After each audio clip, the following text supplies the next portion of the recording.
ನಾಗರ ಪಂಚಮಿಯ ವಿಶೇಷ ಸಂದರ್ಭದಲ್ಲಿ ನಾವಿದ್ದೇವೆ. ಶುಭಾಶಯಗಳನ್ನು ಸಲ್ಲಿಸ್ತಾ ಈ ವಿಶೇಷ ಸ್ವಾತಂತ್ರ್ಯ ಪಂಚಮಿ ಎನ್ನುವಂತಹ ವಿಶೇಷ ಕಾರ್ಯಕ್ರಮಕ್ಕೆ ಪ್ರೀತಿಪೂರ್ವಕವಾದಂತಹ ಸ್ವಾಗತವನ್ನು ಬಯಸ್ತಾ ಇದ್ದೇವೆ. ಈ ಕಾರ್ಯಕ್ರಮದಲ್ಲಿ ನಾವು ನಾಗ ತಂಬಿಲ ಎನ್ನುವಂತಹ ಜೊತೆಯಲ್ಲಿ ನಾಗನಿಗೆ ವಿಶೇಷವಾದಂತಹ ತನು ತಂಬಿಲ ಈ ವಿಚಾರದ ಕುರಿತು ಈ ಶೀರ್ಷಿಕೆಯ ಅಡಿಯಲ್ಲಿ ಈ ನಾಗರ ಪಂಚಮಿಯ ವಿಶೇಷ ಕಾರ್ಯಕ್ರಮದ ಎಲ್ಲ ಮಗ್ಗುಲುಗಳ ಚಿಂತನೆಯನ್ನ ನಾವು ಮಾಡುವವರಿದ್ದೇವೆ. ಈ ವಿಶೇಷ ಕಾರ್ಯಕ್ರಮಕ್ಕೆ ಅತಿಥಿಗಳಾಗಿ ನಮ್ಮ ಜೊತೆ ಇದ್ದಾರೆ ಪ್ರಸಿದ್ಧ ವಿದ್ವಾಂಸರಾದಂತಹ KL ಕುಂಡಂತಾಯ ಅವರನ್ನ ಈ ಕಾರ್ಯಕ್ರಮಕ್ಕೆ ಪ್ರೀತಿಪೂರ್ವಕವಾಗಿ ಸ್ವಾಗತಿಸ್ತೇನೆ. ಜೊತೆಗೆ ಈ ವಿಭಾಗದ ನೆಲೆಯಲ್ಲಿ ಒಂದಷ್ಟು ಮಹತ್ತರವಾದಂತಹ ಜ್ಞಾನವನ್ನ ತಮ್ಮ ವೀಕ್ಷಕರಿಗೂ ನೀಡುವಂತಹ ಸಲುವಾಗಿ ಬಂದಿದ್ದಾರೆ ಬಹಳ ದೊಡ್ಡ ವಿದ್ವಾಂಸ ಪ್ರಕಾಶ್ ಅಮ್ಮಣ್ಣಯ್ಯ ಅವರನ್ನು ಕೂಡ ಈ ಕಾರ್ಯಕ್ರಮಕ್ಕೆ ಪ್ರೀತಿಪೂರ್ವಕವಾಗಿ ಸ್ವಾಗತಿಸ್ತೇನೆ. ಈ ನಾಡು ಅಂದ್ರೆ ಒಂದು ರೀತಿಯಲ್ಲಿ ತುಳುನಾಡು ತನ್ನದೇ ಆದಂತಹ ವಿಶೇಷವಾದಂತಹ ನೆಲೆಯಲ್ಲಿ ತನ್ನನ್ನು ಬೆಳೆದುಕೊಂಡು ಆ ಮೂಲಕವಾಗಿ ನಡೆದು ಬಂದಿದೆ. ಇಂತಹ ಹಿನ್ನೆಲೆಯಲ್ಲಿ ಈ ನಾಗರ ಪಂಚಮಿ ಎನ್ನುವಂತಹ ವಿಶೇಷವಾದಂತಹ ಹಬ್ಬ, ಈ ಹಬ್ಬಗಳ ಸಾಲಿನಲ್ಲಿ ಮೊದಲ ಹಬ್ಬ ಎನ್ನುವಂಥದ್ದಾಗಿ ಇದನ್ನು ಕರೀತಾರೆ. ಇಂತಹ ಹಿನ್ನೆಲೆಯಲ್ಲಿ ನಾಗರ ಪಂಚಮಿ ಜೊತೆಗೆ ನಾಗರ ಆರಾಧನೆ ಯಾವ ಕಾಲದಿಂದ ಈ ನಾಡಿನಲ್ಲಿ ಪ್ರಚಲಿತದಲ್ಲಿದೆ ಮತ್ತೆ ಅದಕ್ಕೆ ಪರಿಪೂರ್ಣವಾದಂತಹ ಉಲ್ಲೇಖಗಳು, ಅದರ ಹಿಂದಿನ ಉಲ್ಲೇಖಗಳು ಯಾವ ಕಾಲದಿಂದ ಬಂದಿದೆ ಕುಂಡಂತಾಯರ? ಬಹುಶಃ ಈ ನಾಗನ ಆರಾಧನೆ ಎನ್ನುವುದಕ್ಕಿಂತಲೂ ಕರೆನಾಡಿನಲ್ಲಿ ನಾಗನ ಉಪಸ್ಥಿತಿ ಯಾವ ಕಾಲದಿಂದ ಇತ್ತು ಎನ್ನುವುದರ ಬಗ್ಗೆ ಒಂದು ನಿರ್ದಿಷ್ಟವಾದಂತಹ ನಿಷ್ಕರ್ಷ ನಮಗಾದ್ರೆ ಬಹುಶಃ ನಾಗಾರಾಧನೆಯ ಒಂದು ಪೂರ್ವಭಾವಿಯಾದಂತಹ ಪ್ರಾಚೀನತೆಯನ್ನು ನಾವು ಗುರುತಿಸುವುದಕ್ಕಾಗುತ್ತದೆ. ಬಹುಶಃ ಮನುಷ್ಯ ಕೃಷಿ ಸಂಸ್ಕೃತಿಯನ್ನು ಸ್ವೀಕರಿಸಿ ಒಂದು ಕಡೆ ನೆಲೆಯಾಗಿ ಬದುಕನ್ನು ಕಟ್ಟಿದ ಕಾಲದಂದಿನಿಂದ ಬಹುಶಃ ನಾಗ ಮತ್ತು ಮನುಷ್ಯರ ಸಂದರ್ಭ ಅದು ಬಹಳ ಗಾಢವಾಗುತ್ತಾ ಹೋಯಿತು. ಯಾಕಂದ್ರೆ ಮನೆಯನ್ನು ಕಟ್ಟಿ ವಾಸ್ತವ್ಯವನ್ನು ಹೂಡುವ ಸಂದರ್ಭದಲ್ಲಿ ಈ ಭೂಮಿಯಲ್ಲಿ ನಾನಿದ್ದೇನೆ ಅಂತ ಅವನ ಮನೆಗೆ ಹರಿದಾಡಿ ಬಂದದ್ದು ಈ ಉರಗ ಜಾತಿ ಅಥವಾ ಸರೀಸೃಪಗಳು ಬಂದದ್ದು. ಹಾಗಿದ್ರೆ ಹರಿದಾಡು ಬಂದಂತ ಎಲ್ಲಾ ಸರೀಸೃಪಗಳು ಪೂಜಾರ್ಹವಾಗಲಿಲ್ಲ. ಯಾಕಂದ್ರೆ ನಾಗನ ಆ ದೇಹದ ಪರಿಸ್ಥಿತಿ ಹೇಗಿದೆ, ಅದರ ಸ್ವರೂಪ ಹೇಗಿದೆ, ಅದು ಹೆಡೆ ಅರಳಿಸಿ ನಿಂತಾಗ ಇವನಿಗೆ ಆಗುವಂತ ಒಂದು ರೀತಿಯ ಭಕ್ತಿ, ಮತ್ತೊಂದು ಈ ಹೆದರಿಕೆ, ಈ ಎರಡರ ಕಾರಣವಾಗಿ ಅದರ ಕಣ್ಣು ಇದು ಮನುಷ್ಯನನ್ನು ಒಂದು ರೀತಿಯಲ್ಲಿ ದಿಗ್ಮೂಢನನ್ನಾಗಿ ಮಾಡಿಬಿಡ್ತದೆ. ಈ ಕಾರಣದಿಂದ ನಾಗನನ್ನು ಉರಗ ಜಾತಿಯಲ್ಲಿ ಎಡ್ಡೆಂದಿನವು ಅಂತ ಎನ್ನುವುದನ್ನು ಸ್ವೀಕರಿಸಿ. ಹಾಗಾಗಿ ನಮ್ಮ ತುಳುನಾಡಿನ ಜನ ನಾಗನನ್ನು ಯಾವಾಗಲೂ ನಾಗ ಅಂತ ಕರೆಯುವುದಿಲ್ಲ, ಎಡ್ಡೆಂದಿನವು ಅಂತ ಕರೀತಾನೆ. ಯಾಕಂದ್ರೆ ಹರಿದಾಡುವ ಎಲ್ಲವುಗಳಲ್ಲಿ ಇದು ಎಡ್ಡೆಂದಿನವು ಅಂತ. ಮನುಷ್ಯನಿಗೆ ಬಹಳಷ್ಟು ಸಂವಾದಿಯಾಗಿರ್ಬೇಕು ಈ ಪ್ರಾಣಿ. ಇವತ್ತಿಗೂ ನೋಡಿ, ಮನೆ ಬಾಗಿಲಿಗೆ ನಾಗ ಹರಿದಾಡಿ ಬಂದ್ರೆ ನಮ್ಮ ಒಂದು ಸಂತೋಷ, ಸಂಭ್ರಮ, ಹೆದರಿಕೆ ಇದೆ. ಅದಕ್ಕೆ ಬೇಕಾಗಿ ಮಕ್ಕಳು ಈ ಅಕ್ಕಿ ಕಾಳು ಹಾಕಿ ಮಕ್ಕಳಿಗೆ ಕೈ ಮುಗಿಯುವಂತ ಒಂದು ಕ್ರಮ ಇದೆ ನೋಡಿ. ಕೈ ಮುಗಿದಾಗ ನಾಗ ಹಾಗೆ ಹಿಂದೆ ಹೋಗುವುದನ್ನು ನಾವು ಇವತ್ತು ಕಾಣ್ತೇವೆ. ಅಂದ್ರೆ ನಮ್ಮ ಭಾಷೆ ಅರ್ಥ ಆಗ್ತದೆ, ಅದಕ್ಕೆ ಕಿವಿ ಇಲ್ಲ ಎನ್ನುವುದು ಇತ್ತೀಚೆಗಿನ ಅಲ್ವಾ. ಆದ್ರೆ ಮನುಕುಲಕ್ಕೆ ಬಹಳ ಸಂವಾದಿಯಾಗಿದ್ದಂತಹ ಪ್ರಾಣಿಯಾಗಿ ನಾಗ. ಮೊದಲು ನಾವು ನಾಗನನ್ನು ಹೇಗೆ ತಿಳಿಬೇಕು ಅಂತ ಹೇಳಿದ್ರೆ, ನಾಗ ಒಂದು ಪ್ರಾಣಿಯಾಗಿ ನಾಗ ಮೊದಲು ಮಾನವನಿಂದ ದೈವೀಕರಿಸಲ್ಪಟ್ಟಂತಹ ಪ್ರಾಣಿ ಯಾವುದಾದಿದ್ರೆ ಅದು ನಾಗ. ಅದು ಬಹುಶಃ ಇಡೀ ವಿಶ್ವದ ಎಲ್ಲಾ ಕಡೆಯೂ ನಾಗ ಒಂದು ಪ್ರಾಣಿಯಾಗಿಯೇ ಇದ್ದದ್ದು. ಬೇರೆ ಬೇರೆ ಕಾರಣದಿಂದ ಬೇರೆ ಬೇರೆ ರಾಜ್ಯಗಳಲ್ಲಿ, ಬೇರೆ ಬೇರೆ ದೇಶಗಳಲ್ಲಿ, ಬೇರೆ ಬೇರೆ ವಿಧಾನದಿಂದ ನಾಗ ಸ್ವೀಕರಿಸಲ್ಪಟ್ಟದ್ದು. ಈ ನಾಗಲೋಕ ಅಂತ ಒಂದು ಕಲ್ಪನೆ ಇದೆ. ಆ ನಾಗಲೋಕಕ್ಕೂ ಈ ಭೂಲೋಕಕ್ಕೂ ನಡುವಿನ ಆ ಸಂಬಂಧ ಏನು, ಮತ್ತು ಈ ಭೂಲೋಕದಲ್ಲಿ ನಾಗನ ಆರಾಧನೆಗೆ ಆ ನಾಗಲೋಕದ ಅಥವಾ ಪಾತಾಳ ಲೋಕದ ಏನಾದರೂ ಸಂಬಂಧಗಳು ಇವೆಯೇ? ಒಂದು ಪುರಾಣಗಳು ಕೆಲವೊಮ್ಮೆ ಹೇಳುವ ಹಾಗೆ ನಮ್ಮ ಈ ತುಳುನಾಡನ್ನು ಅದನ್ನು ನಾಗಲೋಕ ಎಂಬ ಹಾಗೆ ಒಂದು ಕರೆಯುವಂತ ಒಂದು ಒಳ್ಳೆಯ ಸತ್ಸಂಪ್ರದಾಯ ನಮ್ಮಲ್ಲಿದೆ. ಅದಕ್ಕಿಂತ ಹೆಚ್ಚಾಗಿ ನೋಡಿ, ಈ ಹರಿದಾಡುವಂತಹ ನಾಗನನ್ನು ನಾವು ಇಲ್ಲಿ ಕಾಣುತ್ತೇವೆ. ಮತ್ತೆ ನಾಗ ಹುತ್ತದಿಂದ ಮೇಲೆದ್ದು ಬರುವಂತಹ ಒಂದು ದೃಶ್ಯ ಉಂಟಲ್ಲ, ಇದು ಭೂಮಿಯಿಂದ ಮೇಲೆದ್ದು ಬಂದ ಹಾಗೆ ನಮಗೆ ಕಾಣ್ತದೆ. ಹಾಗಾಗಿ ನಾಗನನ್ನು ಭೂಮಿಪುತ್ರ ಎಂದು ಸಂಬೋಧಿಸುವಂತಹ ಕ್ರಮ ಇದೆ. ಹಾಗಿದ್ದರೆ ಭೂಮಿ ಸಂಬಂಧವಾದಂತಹ ಕೃಷಿ ಇತ್ಯಾದಿಗಳಿಗೆ ನಾಗನಿಗೆ ತನುವನ್ನು ಹಾಕುವುದರ ಮೂಲಕವಾಗಿ ಈ ಕೃಷಿಯ ಆರಂಭಕ್ಕೆ ಅಂದ್ರೆ ಭೂಮಿಯನ್ನು ತಂಪು ಮಾಡುವಂತಹ ಒಂದು ಕೆಲಸವು ನಾಗರ ಪಂಚಮಿಯ ಪುಣ್ಯ ಕಾರ್ಯ ಎನ್ನುವುದಕ್ಕೆ ಆ ಸಂದರ್ಭದಲ್ಲಿ ನಡೀತದೆ ಎನ್ನುವುದಕ್ಕೆ ಒಂದು ಸಣ್ಣ ಈ ಪುರಾವೆಗಳು ನಮಗೆ ಸಿಗ್ತದೆ. ಒಂದು ರೀತಿಯಲ್ಲಿ ಮಳೆಗಾಲದ ಆರಂಭದ ನಂತರದಲ್ಲಿ ಮಳೆಗಾಲ ಒಂದ್ ಸ್ವಲ್ಪ ನಿಧಾನವಾಗುತ್ತಾ ಇರುವಂತಹ ಸಂದರ್ಭದಲ್ಲಿ ಈ ನಾಗರ ಪಂಚಮಿ ಎನ್ನುವಂತಹ ಹಬ್ಬವು ಕೂಡ ನಮ್ಮನ್ನ ಸ್ವಾಗತಿಸುತ್ತದೆ. ನಾವು ಅವರನ್ನ ಆ ಹಬ್ಬವನ್ನು ಸ್ವಾಗತಿಸ್ತೇವೆ. ಇಂತಹ ಹಿನ್ನೆಲೆಯಲ್ಲಿ ಪೌರಾಣಿಕವಾದಂತಹ ಆಧ್ಯಾತ್ಮಿಕವಾದಂತಹ ನೆಲೆಯಲ್ಲಿ ಅಮ್ಮಣ್ಣಯ್ಯ ಅವರೇ, ಇಲ್ಲಿಯ ಆ ಪೂಜಾ ವೈಶಿಷ್ಟ್ಯತೆಯನ್ನ ನಾಗ ತನ್ನನ್ನು ತಾನು ಹೇಗೆ ಪಡೆದುಕೊಂಡಿತು? ಹೀಗೆ ಓಂ ನಮೋ ಭಗವತಿ ಕಾಮರೂಪಿಣಿ ಮಹಾಬಲಾಯ ನಾಗಾಧಿಪತಯೇ ಅನಂತಾಯ ಸ್ವಾಹ. ಈ ಶ್ಲೋಕದಲ್ಲಿ ಹೇಳ್ತದೆ, ಆ ನಾಗದೇವರನ್ನು ಯಾಕೆ ಆರಾಧನೆ ಮಾಡಬೇಕು ಅಂತೇಳಿ. ಇಲ್ಲಿ ನಾವು ಮೊದಲಾಗಿ ತಿಳ್ಕೊಳ್ಬೇಕಾದದ್ದು ನಾಗ ಅಂದರೆ ಏನು, ಅದಕ್ಕೆ ಏನಾದರೂ ಒಂದು ಶಕ್ತಿ ಇರಬೇಕು. ಶಕ್ತಿ ಇಲ್ಲದನ್ನು ನಾವು ಯಾವತ್ತೂ ಪೂಜೆ ಮಾಡಿದ್ದಿಲ್ಲ. ಏನಾದರೂ ಪ್ರತಿಫಲ ಸಿಕ್ಕಬೇಕು. ನಗೇನ ಗಚ್ಚಂತೀತಿ ನಾಗ ನಾಗ ಹೌದು ಹೌದು. ಇಲ್ಲಿ ಮೇಲ್ಸ್ತರದಲ್ಲಿ ಈಗ ನಾವು ಏನು ಹೇಳ್ತೇವೆ, ವಿಜ್ಞಾನದಲ್ಲಿ ಒಂದೊಂದು ಲೇಯರ್ಸ್ಗಳನ್ನು ಹೇಳ್ತೇವೆ. ಇಲ್ಲಿ ಒಂದೊಂದು ಲೇಯರ್ಸ್ಗಳಲ್ಲಿ ಒಂದೊಂದು ರೂಪದ ಶಕ್ತಿಗಳು ಬರ್ತದೆ. ಅಲ್ಲಿ ದುರ್ಗಾ ಶಕ್ತಿ ಇದೆ, ಗಣಪತಿ ಶಕ್ತಿ ಇದೆ, ಆಮೇಲೆ ನಾಗಶಕ್ತಿಯು ಕೂಡ ಇದೆ. ಈ ಒಂದು ಮನುಷ್ಯ ಆಗಬೇಕಿದ್ರೆ ಅವನಿಗೆ ಕೆಲವೊಂದು ನಾವು ಹೇಳ್ತೇವೆ ಕ್ವಾಲಿಫಿಕೇಶನ್. ಮನುಷ್ಯ ಆಗಬೇಕಿದ್ರೆ ಈ ಮನುಷ್ಯನ ಶರೀರದೊಳಗೆ 72,000 ನಾಡಿಗಳಿವೆ. ಇದರಲ್ಲಿ ಇದನ್ನು 2 ಭಾಗ ಮಾಡಿದಾಗ 36,000 ಒಂದು 36,000 ಅದು ಆಕ್ಟಿವಿಟೀಸ್, ಕ್ರಿಯೆಗಳನ್ನು. ಇನ್ನೊಂದು ಆ ಕ್ರಿಯೆಗೆ ಲೋಪ ಬರದಂತೆ ಅಥವಾ ಅದು ವಿಪರೀತಕ್ಕೆ ಹೋಗದಂತೆ ಅದನ್ನು ತಡೆಯುವಂಥದ್ದು ಇನ್ನೊಂದು 36,000 ನಾಡಿಗಳ ಕೆಲಸ. ಈ ಶರೀರದ ಒಳಗೆ ಕೆಲವಾರು ಗುಣಗಳಿವೆ, ಕಾಮಾದಿ ಷಡ್ಗುಣಗಳು. ಹೌದು, ಇದು ಪ್ರತಿಯೊಂದು ಮನುಷ್ಯನಿಗೆ ಇದ್ದದ್ದು.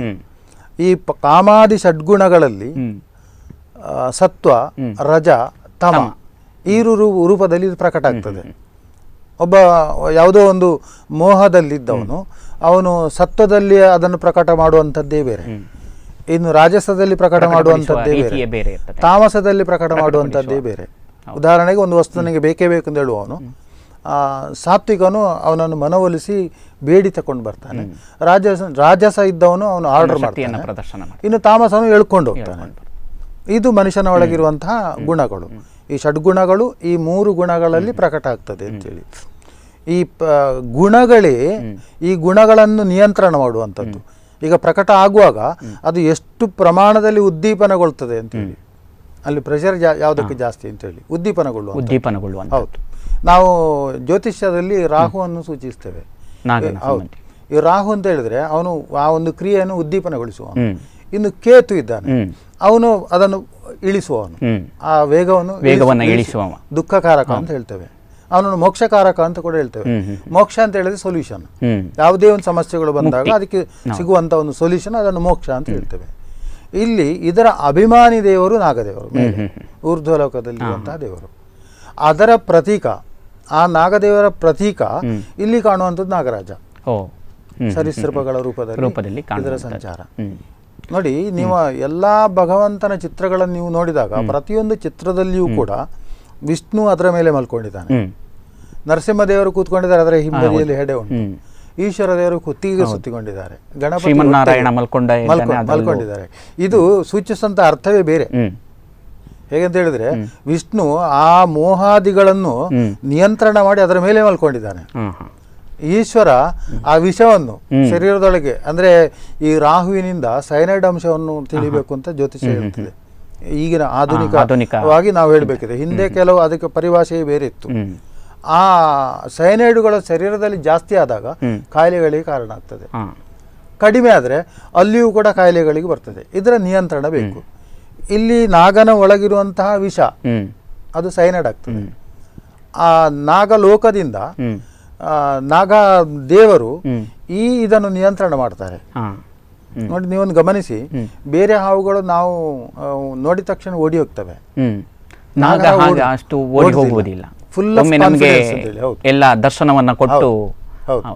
ಇನ್ನೊಂದು ತತ್ವ ಹೇಳ್ತದೆ ಆಧ್ಯಾತ್ಮಿಕದಲ್ಲಿ, ನಾಗನಿಗೆ ಹುಟ್ಟುವಾಗಲೇ ಜ್ಞಾನೋದಯ ಆಗಿರ್ತದೆ ಅಂತೇಳಿ, ಕುಂಡಲಿನಿ ಜಾಗೃತಿ ಆಗಿರ್ತದೆ. ನಮಗೆ ಆಗ್ತದೆ, ನಾವು ತುಂಬಾ ಅಧ್ಯಯನ ಮಾಡಬೇಕು, ಅಧ್ಯಯನ ಮಾಡಿದ ಮೇಲೆ ಯಾವತ್ತೊಂದು ದಿವಸ ಆಗ್ಬೋದು. ನಾಗನಿಗೆ ಹಾಗಲ್ಲ, ಬೈ ಬರ್ತ್ ಅದ ಸಿಸ್ಟಮ್ ಹಾಗೆ. ಈ ನಾಗನಲ್ಲೂ ಕೂಡ ಈ ನಾವು ಆರಾಧಿಸುವಂತಹ ಒಂದು ನಾಗ, ಅದು ಸರ್ಪ ಎನ್ನುವುದಾಗಿ ನಾವು ಆರಾಧಿಸ್ತೇವೆ. ಆದ್ರೆ ಬೇರೆ ಉರಗ ಜಾತಿಗಳಲ್ಲಿ ಆ ಉರಗಗಳಿಗೆಲ್ಲ ಈ ನಾಗ ಸಂಬಂಧಿಯಾದಂತಹ ಆರಾಧನೆ ಸಲ್ತದ?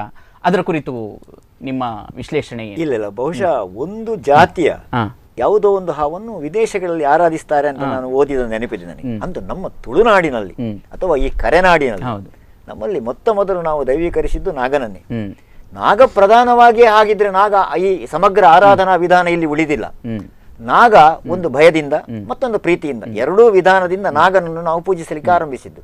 ಇದರೊಂದಿಗೆ ನೋಡಿ, ನಮ್ಮ ವಿಶೇಷವಾಗಿ ನಾನು ಆಗ ಹೇಳಿದೆ, ಕೃಷಿ ಸಂಸ್ಕೃತಿಯ ಆರಂಭದಿಂದ ಮನುಷ್ಯನ ಶ್ರದ್ಧೆ ಭಕ್ತಿಗಳು ಆರಂಭ ಆಯಿತು ಅಂತ. ಕೃಷಿಗೆ ಮಾರಕವಾದಂತಹ ಹಂದಿಯ ಇತ್ಯಾದಿ ಪ್ರಾಣಿಗಳನ್ನು ನಿಯಂತ್ರಿಸುವುದಕ್ಕೆ ನಮ್ಮಲ್ಲಿ ಹಂದಿಯ ಆರಾಧನೆ, ಪಂಜಿ ಅಂತ ನಾವು ಅದನ್ನು ಪಂಜುರುಳಿ ಅಂತ ನಾವು ಈಗ ನಾವು ಕರೆಯುತ್ತೇವೆ. ಹುಲಿಯ ಆರಾಧನೆ, ಹೆದರಿದಂತ ಇವನು ಹುಲಿಯ ಆರಾಧನೆ. ಹೀಗೆ ಭಕ್ತಿಯಿಂದ, ಹಾಗೆ ನಿಮಗೆ ಕೋಣ ಇತ್ಯಾದಿ ಪ್ರಾಣಿಗಳೆಲ್ಲ ನಿಮಗೆ ಕೃಷಿ ಸಹಾಯಿ ಆಗುವಂತಹ ಪ್ರಾಣಿಗಳು. ಹಾಗಿದ್ರೆ ಕೃಷಿಗೆ ಮಾರಕವಾದಂತಹ ಪ್ರಾಣಿಗಳನ್ನು ನಾವು ಆರಾಧಿಸಿದ್ದು, ನಮಗೆ ಕೃಷಿಗೆ ಪೂರಕವಾಗಿರುವಂತಹ ಪ್ರಾಣಿಗಳನ್ನು ನಾವು ಆರಾಧಿಸಿದ್ದು. ಹಾಗೆ ನಾಗ ಸಹಿತ ಈ ಎಲ್ಲ ಪರಿವಾರಗಳನ್ನು ನಾವು ಆರಾಧಿಸುವುದಕ್ಕೆ ತೊಡಗಿದಂತ ಒಂದು ಅದ್ಭುತ ಕಲ್ಪನೆ ಏನಿದೆ ನೋಡಿ, ಇದು ಒಂದು ನಿರ್ದಿಷ್ಟವಾದಂತಹ ಪ್ರದೇಶದಲ್ಲಿ, ಒಂದು ಮರದ ಅಡಿಯಲ್ಲಿಯೋ ಯಾವುದೋ ಒಂದು ಪ್ರದೇಶದಲ್ಲಿ ಸಾಂಕೇತಿಕವಾಗಿ ಒಂದು ಕಲ್ಲನ್ನಿಟ್ಟು ಈ ಆರಾಧನೆ ಆರಂಭ ಆದದ್ದು. ಆರಂಭ ಆಗುವಾಗ ನಾಗ ಪ್ರತ್ಯೇಕ, ಹುಲಿ ಪ್ರತ್ಯೇಕ ಅಂತ ಏನೂ ಇರಲಿಲ್ಲ. ಎಲ್ಲವನ್ನು ತಾನು ಇಚ್ಛಿಸಿದ ಎಲ್ಲಾ ಶಕ್ತಿಗಳನ್ನು ಒಂದೇ ಮರದ ಅಡಿಯಲ್ಲಿ, ಒಂದೇ ವ್ಯವಸ್ಥೆ ಅಡಿಯಲ್ಲಿ ಆರಾಧಿಸುವುದಕ್ಕೆ ತೊಡಗಿದೆ. ಅದಕ್ಕೆ ಸಮೂಹ ಆರಾಧನಾ ಕಾಲದ ಒಂದು ಕಾಲಘಟ್ಟ ಅಂತ ನಾವು ಅದನ್ನು ನಿರ್ಧರಿಸುವುದಕ್ಕಾಗುತ್ತದೆ. ಹೀಗೆ ನಮ್ಮ ಆರಾಧನೆಗಳು ಆರಂಭ ಆದದ್ದು. ಈಗ ಸಾಮಾನ್ಯವಾಗಿ ನಮ್ಮ ದೈವಿಕ ಪರಂಪರೆಯಲ್ಲಿ ಎಲ್ಲ ದೇವರುಗಳನ್ನ, ಅಥವಾ ಕೃಷ್ಣ ಇರಬಹುದು, ವಿಷ್ಣು ಇರಬಹುದು, ಈಶ್ವರ ಇರಬಹುದು, ಈ ಎಲ್ಲ ದೇವರುಗಳನ್ನ ದೇವಾಲಯವನ್ನ ಕಟ್ಟಿ ಅದನ್ನು ಆರಾಧಿಸ್ತಾರೆ. ಆದ್ರೆ ಆಲಯವನ್ನೇ, ಬಯಲನ್ನೇ ಆಲಯವನ್ನಾಗಿಸಿಕೊಂಡಂತಹ ದೇವರು ನಾಗದೇವರು. ಆ ನಾಗದೇವರು ಯಾಕೆ ಆ ರೀತಿಯಲ್ಲಿಯೇ ಆ ಗುಡಿ ಕಟ್ಟದೆ ಆ ಬನಗಳ ನಾಗಬನ ಎನ್ನುವುದಾಗಿ ಗುರುತಿಸ್ತೇವೆ? ಅದರಲ್ಲೇ ಇರುವಂತಹ ಅದರ ಹಿನ್ನೆಲೆಯ ಚಿಂತನೆ ಏನಿರಬಹುದು? ಅದು ನೋಡಿ, ನಾಗಬನ ಅದೇ ನಮ್ಮಲ್ಲಿ ಬಹಳ ಪ್ರಧಾನವಾಗಿದೆ. ಬನ ಎನ್ನುವುದು ನಾಗನಿಗೆ ಸೀಮಿತವಾಗಿ ಉಳಿದಿಲ್ಲ. ನಮ್ಮಲ್ಲಿ ಬನಗಳಲ್ಲಿ ಬೇರೆ ಬೇರೆ ಶಕ್ತಿ ವಿಶೇಷಗಳನ್ನು ಆರಾಧಿಸುವಂತ ಅಥವಾ ಅಲ್ಲಿ ಕಲ್ಪಿಸುವಂತ, ನಂಬುವಂತ ಪರಿಕಲ್ಪನೆ ನಮ್ಮ ತುಳುನಾಡಿನ ಅಥವಾ ಕರೆನಾಡಿನ ಜನರ ಪರಂಪರೆ. ಇಲ್ಲಿ ನೋಡಿ, ನಾಗನನ್ನು ಅಥವಾ ನಾಗ ಸಂಬಂಧಿಯಾದಂಥ ಉಳಿದ ಎಲ್ಲ ಶಕ್ತಿಗಳನ್ನು ಅವ ಆರಾಧಿಸುವುದಕ್ಕೆ ತೊಡಗಿದ್ದು, ಇದರ ಹಿನ್ನೆಲೆಯಲ್ಲಿ ಏನು ಅವ್ಯಕ್ತವಾದಂತಹ ಒಂದು ಶಕ್ತಿ ಇದೆ ಅಂತ ಅವ ಪರಿಭಾವಿಸಿದ. ಈ ಅವ್ಯಕ್ತವಾದ ಶಕ್ತಿ ಅನ್ನುವ ಪ್ರಕೃತಿಯಲ್ಲಿ ಕಾಣ್ತಾನೆ. ಇದನ್ನು ದೊಡ್ಡದು ಎನ್ನುವ ಅರ್ಥವ ಸ್ವೀಕರಿಸ್ತಾನೆ. ಇದನ್ನು ನೋಡಿ, ಹಿರಿಯರು ಎನ್ನುವಂತ ಒಂದು ಭಾವ. ಈಗ ನಮ್ಮನ್ನು ರಕ್ಷಿಸುವುದು ಯಾವುದು ಹೇಳಿ?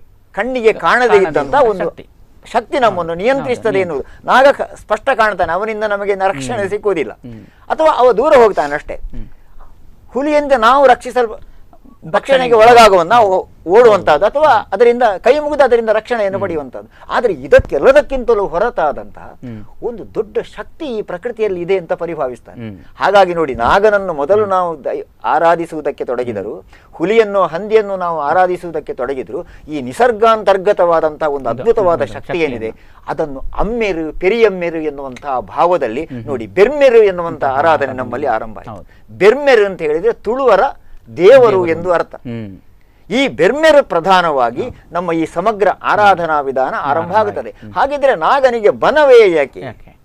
ನೋಡಿ, ಒಂದು ವ್ಯವಸ್ಥೆ ಅಡಿಯಲ್ಲಿ ತಾನಿಗೆ ಇಚ್ಛಿಸಿದ ಎಲ್ಲಾ ಶಕ್ತಿಗಳನ್ನು ಇಟ್ಟು ಪೂಜೆ ಮಾಡ್ತಾ ಬಂದ. ವಿಶೇಷವಾಗಿ ನಾಗನನ್ನು ನೀವು ತಗೊಂಡು, ನಾಗ ಯಾವಾಗಲೂ ತಂಪನ್ನು ಬಯಸುವಂತಹ ಪ್ರಾಣಿ. ಅದು ತಂಪನ್ನು ಆಶ್ರಯಿಸಿಯೇ ಇರುತ್ತದೆ. ನಾಗನ ವಾಸಸ್ಥಾನ ಯಾವುದು ಅಂತ ಕೇಳಿದ್ರೆ ಮರದ ಬುಡ, ಈ ಮರದ ಪೊದೆಗಳ ಎಡೆಯಲ್ಲಿ, ಮತ್ತೆ ಹುತ್ತದ ಆಳದಲ್ಲಿ, ಅಲ್ಲಿ ತಂಪಿರ್ತದೆ, ಅದು ಅಲ್ಲಿ ವಾಸಿಸ್ತದೆ. ಆ ಕಾರಣದಿಂದಲೇ ಆತನಿಗೆ ಅಭಿಷೇಕ ಮಾಡುವಂತದ್ದು ಕೂಡ ತಂಪಿನ ಪದಾರ್ಥಗಳನ್ನೇ ಮಾಡುವಂತದ್ದು. ಅಲ್ಲಿ ಇನ್ನೊಂದು ಮುಗ್ಧತೆ ಇದೆ. ಹಾಲು ಮತ್ತು ಸಿಯಾಳ ನಾಗನಿಗೆ ತನುವಾಗಿ ನಾವು ಅಭಿಷೇಕ ಮಾಡುವಂತಹದ್ದು. ಸತ್ಯ ಹೇಳುತ್ತೇನೆ, ಹಾಲು ಮತ್ತು ಸಿಯಾಳ ಎನ್ನುವುದು ನಾಗನಿಗೆ ತಂಪು ಎನ್ನುವುದು ನಮಗೆ ಗೊತ್ತಿಲ್ಲ. ಆದರೆ ಹಾಲು ಮತ್ತು ಸಿಯಾಳ ನಮಗೆ ತಂಪು ಆಗಿರುವುದರಿಂದ ನಮ್ಮ ದೇವರಿಗೆ ನಾವು ಯಾವುದನ್ನು ತಂಪು ಎಂದು ಸ್ವೀಕರಿಸಿದ್ದೆಯೋ ಅದನ್ನು ಹೊಯ್ಯುವಂತಹ ವಿಧಾನ. ಮತ್ತೆ ಹೀಗೆ ತಾವು ಏನು ಬಯಸಿದ, ತಾವು ಆರಾಧಿಸುವ ಎಲ್ಲಾ ಶಕ್ತಿಗಳು ಇರುವಂತಹ ಒಂದು ಪ್ರದೇಶವು ಬನವಾಗಿ ಮಾರ್ಪಾಡು ಯಾಕಾಗ್ತದೆ ಅಂತ ಕೇಳಿದ್ರೆ, ಅಲ್ಲಿ ನಮ್ಮದು ಏನೋ ಒಂದು ಪೂಜಾ ಸ್ಥಳವಾಗಿದೆ ಎಂದು ಅದನ್ನು ಮುಟ್ಟದೇ ಇದ್ದುದರಿಂದ ಅಲ್ಲಿ ಇದ್ದಕ್ಕಿದ್ದ ಹಾಗೆ ಮರಗಳೆಲ್ಲ ಬೆಳೆಯುವುದಕ್ಕೆ ತೊಡಗುತ್ತದೆ. ಒಟ್ಟಿನಲ್ಲಿ ಒಂದು ತಂಪಾದ ವಾತಾವರಣ ನಿರ್ಮಾಣ ಆಯಿತು. ಒಂದು ಸಂಶೋಧಕರು ಹೇಳ್ತಾರೆ, ಅದನ್ನು ನಾನು ಗಮನಿಸಿದೆ. ಒಂದು ಮನುಷ್ಯನ ಅಭಿಯೋಗ ನಡೆಯದೇ ಇದ್ದಂತಹ ಒಂದು ನಾಗವನದಲ್ಲಿ 50 ರಿಂದ 60 ವೃಕ್ಷ ಪ್ರಭೇದಗಳು ಇರ್ತವೆ.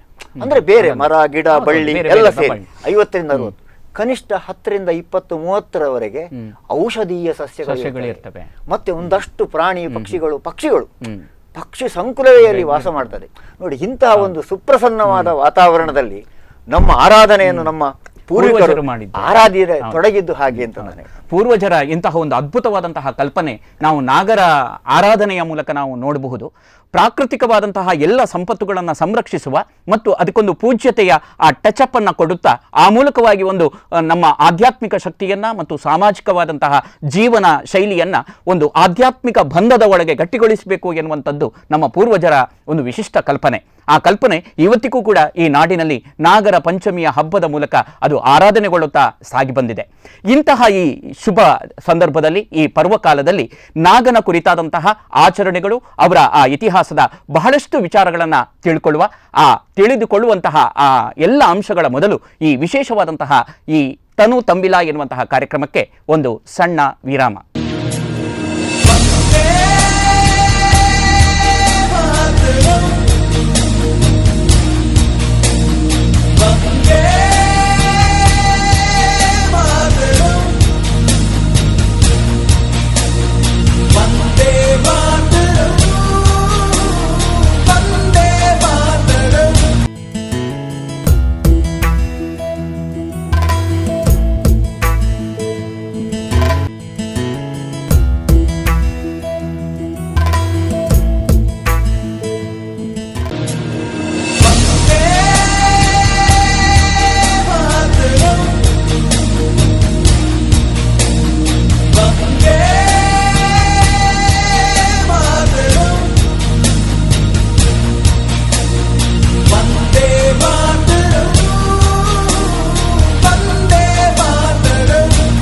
ವಿರಾಮದ ಅನಂತರ ಈ ವಿಶೇಷ ಸಂಚಿಕೆಗೆ ಮತ್ತೆ ಪ್ರೀತಿಪೂರ್ವಕ ಸ್ವಾಗತ. ನಾಗರ ಪಂಚಮಿಯ ಈ ವಿಶೇಷ ಪರ್ವಕಾಲದಲ್ಲಿ ನಾಗನ ಕುರಿತಾದಂತಹ ವಿಶಿಷ್ಟ ಮಹತ್ವದ ವಿಚಾರಗಳನ್ನು ನಾವು ತಿಳಿತಾ ಇದ್ದೇವೆ. ಪಂಡಿತರಾದಂತಹ ವಿದ್ವಾಂಸರಾದಂತಹ ಈರ್ವರು ನಮ್ಮ ಜೊತೆ ಇದ್ದಾರೆ. ಪ್ರಕಾಶ ಮಣ್ಣಯ್ಯ ಅವರೇ, ಈ ನಾಗನ ಆರಾಧನೆಗೆ ಪಂಚಮಿಯೇ ಯಾಕೆ, ಅದು ಯಾಕೆ ಅದನ್ನು ಆಯ್ಕೆ ಮಾಡಿದ್ದೇವೆ? ವಾತಾವರಣದ ಆಯ್ಕೆ ನೋಡಿ. ಈ ನಾಗ ಯಾಕೆ ಚತುರ್ಥಿ ಅಲ್ಲ ಅಥವಾ ಜೀವ ಜಂತುಗಳು ಹುಟ್ಟುವುದಕ್ಕೆ ಮೊದಲು ಸೂರ್ಯಚಂದ್ರರಿದ್ರು. ಸೂರ್ಯನ ಯುತಿಯಲ್ಲಿ ಚಂದ್ರ ಬಂದಾಗ ಅಮಾವಾಸ್ಯೆ, ಅಲ್ಲಿಂದ ಪ್ರತಿ 12 ಡಿಗ್ರಿ ಮುಂದೆ ಬಂದಾಗೆ ಒಂದೊಂದು ತಿಥಿಗಳು ಉಂಟಾಗ್ತದೆ. ಪಾಡ್ಯ, ಬೆದಿಗೆ, ತದಿಗೆ. ಅಲ್ಲಿ ಒಂದು ಕೃಷ್ಣ ಪಕ್ಷದ ತಿಥಿಗಳು, ಇನ್ನೊಂದು ಶುಕ್ಲ ಪಕ್ಷದ ತಿಥಿಗಳು, ಈ 2 ಸ್ವರೂಪದಲ್ಲಿ ಬರ್ತದೆ. ಇಲ್ಲಿ ಚಂದ್ರನು ರವಿಯಿಂದ ದೂರ ಆದ ಹಾಗೆ ಅಲ್ಲೊಂದು ವಾತಾವರಣ ನಿರ್ಮಾಣ ಆಗ್ತದೆ. ಮಾನಸಿಕ ಸ್ಥಿತಿಯ ಮೇಲೆ ಪರಿಣಾಮ ಬೀರ್ತದೆ. ನೀವು ಕೇಳಿರ್ಬೋದು, ಈ ಅಮಾವಾಸ್ಯೆ ಯಾವಾಗ ಪಿಶಾಚಿಗಳು ಬರ್ತವೆ, ಅದು ಬರ್ತವೆ, ಇದೊಂದು ರೀತಿಯ ಭ್ರಮೆ. ಪಿಶಾಚಿಗಳು ನಮ್ಮ ಎದುರು ಬರೋದಿಲ್ಲ. ಅದು ಬಹುಶಃ ನಾನು ಪುಸ್ತಕ ಬರ್ದೇನೆ, ಅದರಲ್ಲಿ PSY ಇಂದ ಸ್ಟಾರ್ಟ್ ಆಗ್ತದೆ. ಇದು ಸೈಕಾಲಜಿ ಈಸ್ ಈಕ್ವಲ್ ಟು ಪಿಶಾಚಿ, ಅದನ್ನು ನಾವು ಬರೀಲಿಕ್ಕೆ ಹೋದ್ರೆ ಹಾಗೆ ಬರ್ತದೆ. ಅಲ್ಲಿ ಒಂದು ಭ್ರಮೆಗೊಳಗಾಗ್ತೇವೆ ನಾವು. ಈ ಭ್ರಮೆಯನ್ನು ನಿವಾರಣೆ ಮಾಡಲಿಕ್ಕೆ ಬೇಕಾಗಿ ನಾವು ಒಂದೊಂದು ವೃತಗಳನ್ನು ಎಲ್ಲ ಮಾಡಿದ್ರೆ ಏನಾದೀತು ಅಂತೇಳಿ ಹಿಂದಿನ ಋಷಿಮುನಿಗಳು ಸಂಶೋಧನೆ ಮಾಡಿದರು. ಆಗ ಈ ನಾಗಾರಾಧನೆಗಿಂತ ಮುಂಚೆ ಪಾಡ್ಯತಿಥಿಯನ್ನು ಆಚರಣೆ ಮಾಡ್ತಾ ಇದ್ರು. ದಿನಕೃತ್ಯಗಳು ಅಂತ ಹೇಳ್ತೇವೆ, ನಿರ್ಣಯ ಸಿಂಧು ಗ್ರಂಥಗಳಲ್ಲಿ ಅಲ್ಲಿ ಬರ್ತದೆ. ಬಿದಿಗೆ, ತದಿಗೆ, ಚೌತಿ, ನಾವೀಗ ವಿನಾಯಕನ ಚೌತಿ ಅಂತ ಹೇಳ್ತೇವೆ, ಕೃಷ್ಣಾಷ್ಟಮಿ ಅಂತ ಹೇಳ್ತೇವೆ. ಅಷ್ಟಮಿ ಅದಕ್ಕಿಂತ ಮೊದಲೇ ಇತ್ತು. ಹೇಗೆ ಆಗಸ್ಟ್ 15 ಮೊದಲೇ ಇತ್ತ, ಸ್ವಾತಂತ್ರ್ಯ ಬಂದ ಮೇಲೆ ನಮಗೆ ಸ್ವಾತಂತ್ರ್ಯೋತ್ಸವ ಅಂತ ಹೇಳಿ ಬಂತು. ಆವಾಗ ದಿನಗಳು ಮೊದಲೇ ಇತ್ತು. ಈ ಪಂಚಮಿ ಮತ್ತು ಷಷ್ಠಿ ಈ 2 ದಿನಗಳಲ್ಲಿ ಈ ನಾಗನ ಬಲ ಜಾಸ್ತಿ ಬರ್ತದೆ. ನೀವು ಕೇಳಿರ್ಬೋದು, ನಾಗ ವೀತಿ ಉಂಟು, ಅದು ಇದು ಅಂತ ಹೇಳಿಕೊಂಡು ಎಲ್ಲ ಹೇಳ್ತಾರಲ್ಲ. ಆ ನಾಗನ ಬಲಗಳು ಅಂದ್ರೆ ಈ ರಶ್ಮಿಗಳ ಅಂತರ, ಇಲ್ಲಿ ಒಂದು ಶಕ್ತಿ ಉತ್ಪತ್ತಿ ಆಗ್ತದೆ. ಇದನ್ನು ನಾವು ವೈಜ್ಞಾನಿಕವಾಗಿ ವಿಮರ್ಶೆ ಮಾಡ್ತಾ ಹೋದಾಗ ಅದನ್ನು ಶಕ್ತಿ ಅಂತ ಹೇಳ್ಬೋದು. ಆ ಶಕ್ತಿಯು ಭೂಮಿಯ ಮೇಲೆ ಇದು ಗಾಮಾ ರೇಸ್ನಲ್ಲಿ ಬರುದು. ಯಾವಾಗಲೂ ಬೆಳಕು ಸ್ಟ್ರೈಟ್ನಲ್ಲಿ ಬರುವುದಿಲ್ಲ, ಗಾಮಾ ರೇಸ್ನಲ್ಲಿ ಬರುದು. ಯಾಕೆಂತ ಹೇಳಿದ್ರೆ ಅಲ್ಲಿ ವಾತಾವರಣದಲ್ಲಿ ಕಲುಷಿತವಾಗಿರ್ತದೆ, ಆವಾಗ ಬೆಳಕು ಬರುವಂಥದ್ದು. ಇದಕ್ಕೆ ನೀವು ಈ ಕೃಷ್ಣ ಯಜುರ್ವೇದದಲ್ಲಿಯೋ ಆಮೇಲೆ ಶುಕ್ಲ ಯಜುರ್ವೇದದಲ್ಲಿಯೋ ನಾಗನ ಮಂತ್ರದಲ್ಲಿ ಬರ್ತದೆ, ಏದೋ ರೋಚನೆ ಮಂತ್ರ ಬರ್ತದೆ. ಅದು ಅದರಲ್ಲಿ ಬಂದದ್ದು. ಇದರಲ್ಲಿ ಋಗ್ವೇದದಲ್ಲಿಯೂ ಇದೆ. ಅದನ್ನು ಈ ಸ್ವರೂಪದಲ್ಲಿ ತಂದದ್ದವರು. ನಾವು ಅದನ್ನೇ ಅನುಕರಣೆ ಮಾಡ್ತಾ ಇದ್ದೇವೆ, ಅದೇ ಮಂತ್ರವನ್ನು ಅನುಕರಣೆ ಮಾಡ್ತಾ ಇದ್ದೇವೆ. ಈ ಪಂಚಮಿ ಮತ್ತು ಷಷ್ಠಿ ವರ್ಷಕ್ಕೆ 1 ತಿಂಗಳಿಗೆ 2 ಪಂಚಮಿಗಳು ಬರ್ತದೆ, ವರ್ಷಕ್ಕೆ 24 ಆಗ್ತದೆ. ಅದರಲ್ಲಿ ಈ ನಾಗರ ಪಂಚಮಿ ಶ್ರಾವಣ ಮಾಸದ ಶುಕ್ಲ ಪಂಚಮಿಯ ದಿವಸ. ಇಲ್ಲಿ ಷಷ್ಠಿ ಮತ್ತು ಪಂಚಮಿ ಸಂಧಿಕಾಲದಲ್ಲಿ ಬಂದರೆ ಬಹಳ ವಿಶೇಷ. ಅದನ್ನು ಬಹಳ ಪರ್ವಕಾಲ ಅಂತ ಹೇಳ್ತಾರೆ.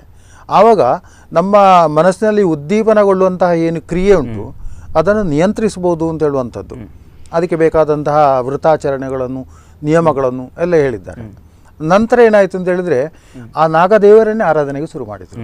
ಯಾಕಂದರೆ ಅವನೇ ಕೊಡುವವನು ನಮಗೆ, ಆ ಮೋಹ ಇತ್ಯಾದಿಗಳನ್ನು ನಿಯಂತ್ರಣ ಮಾಡುವವನು ಅವನೇ ಅಂತ ಹೇಳಿಕೊಂಡು ಮಾಡಿದರು. ಒಂದು ಸೈಡು.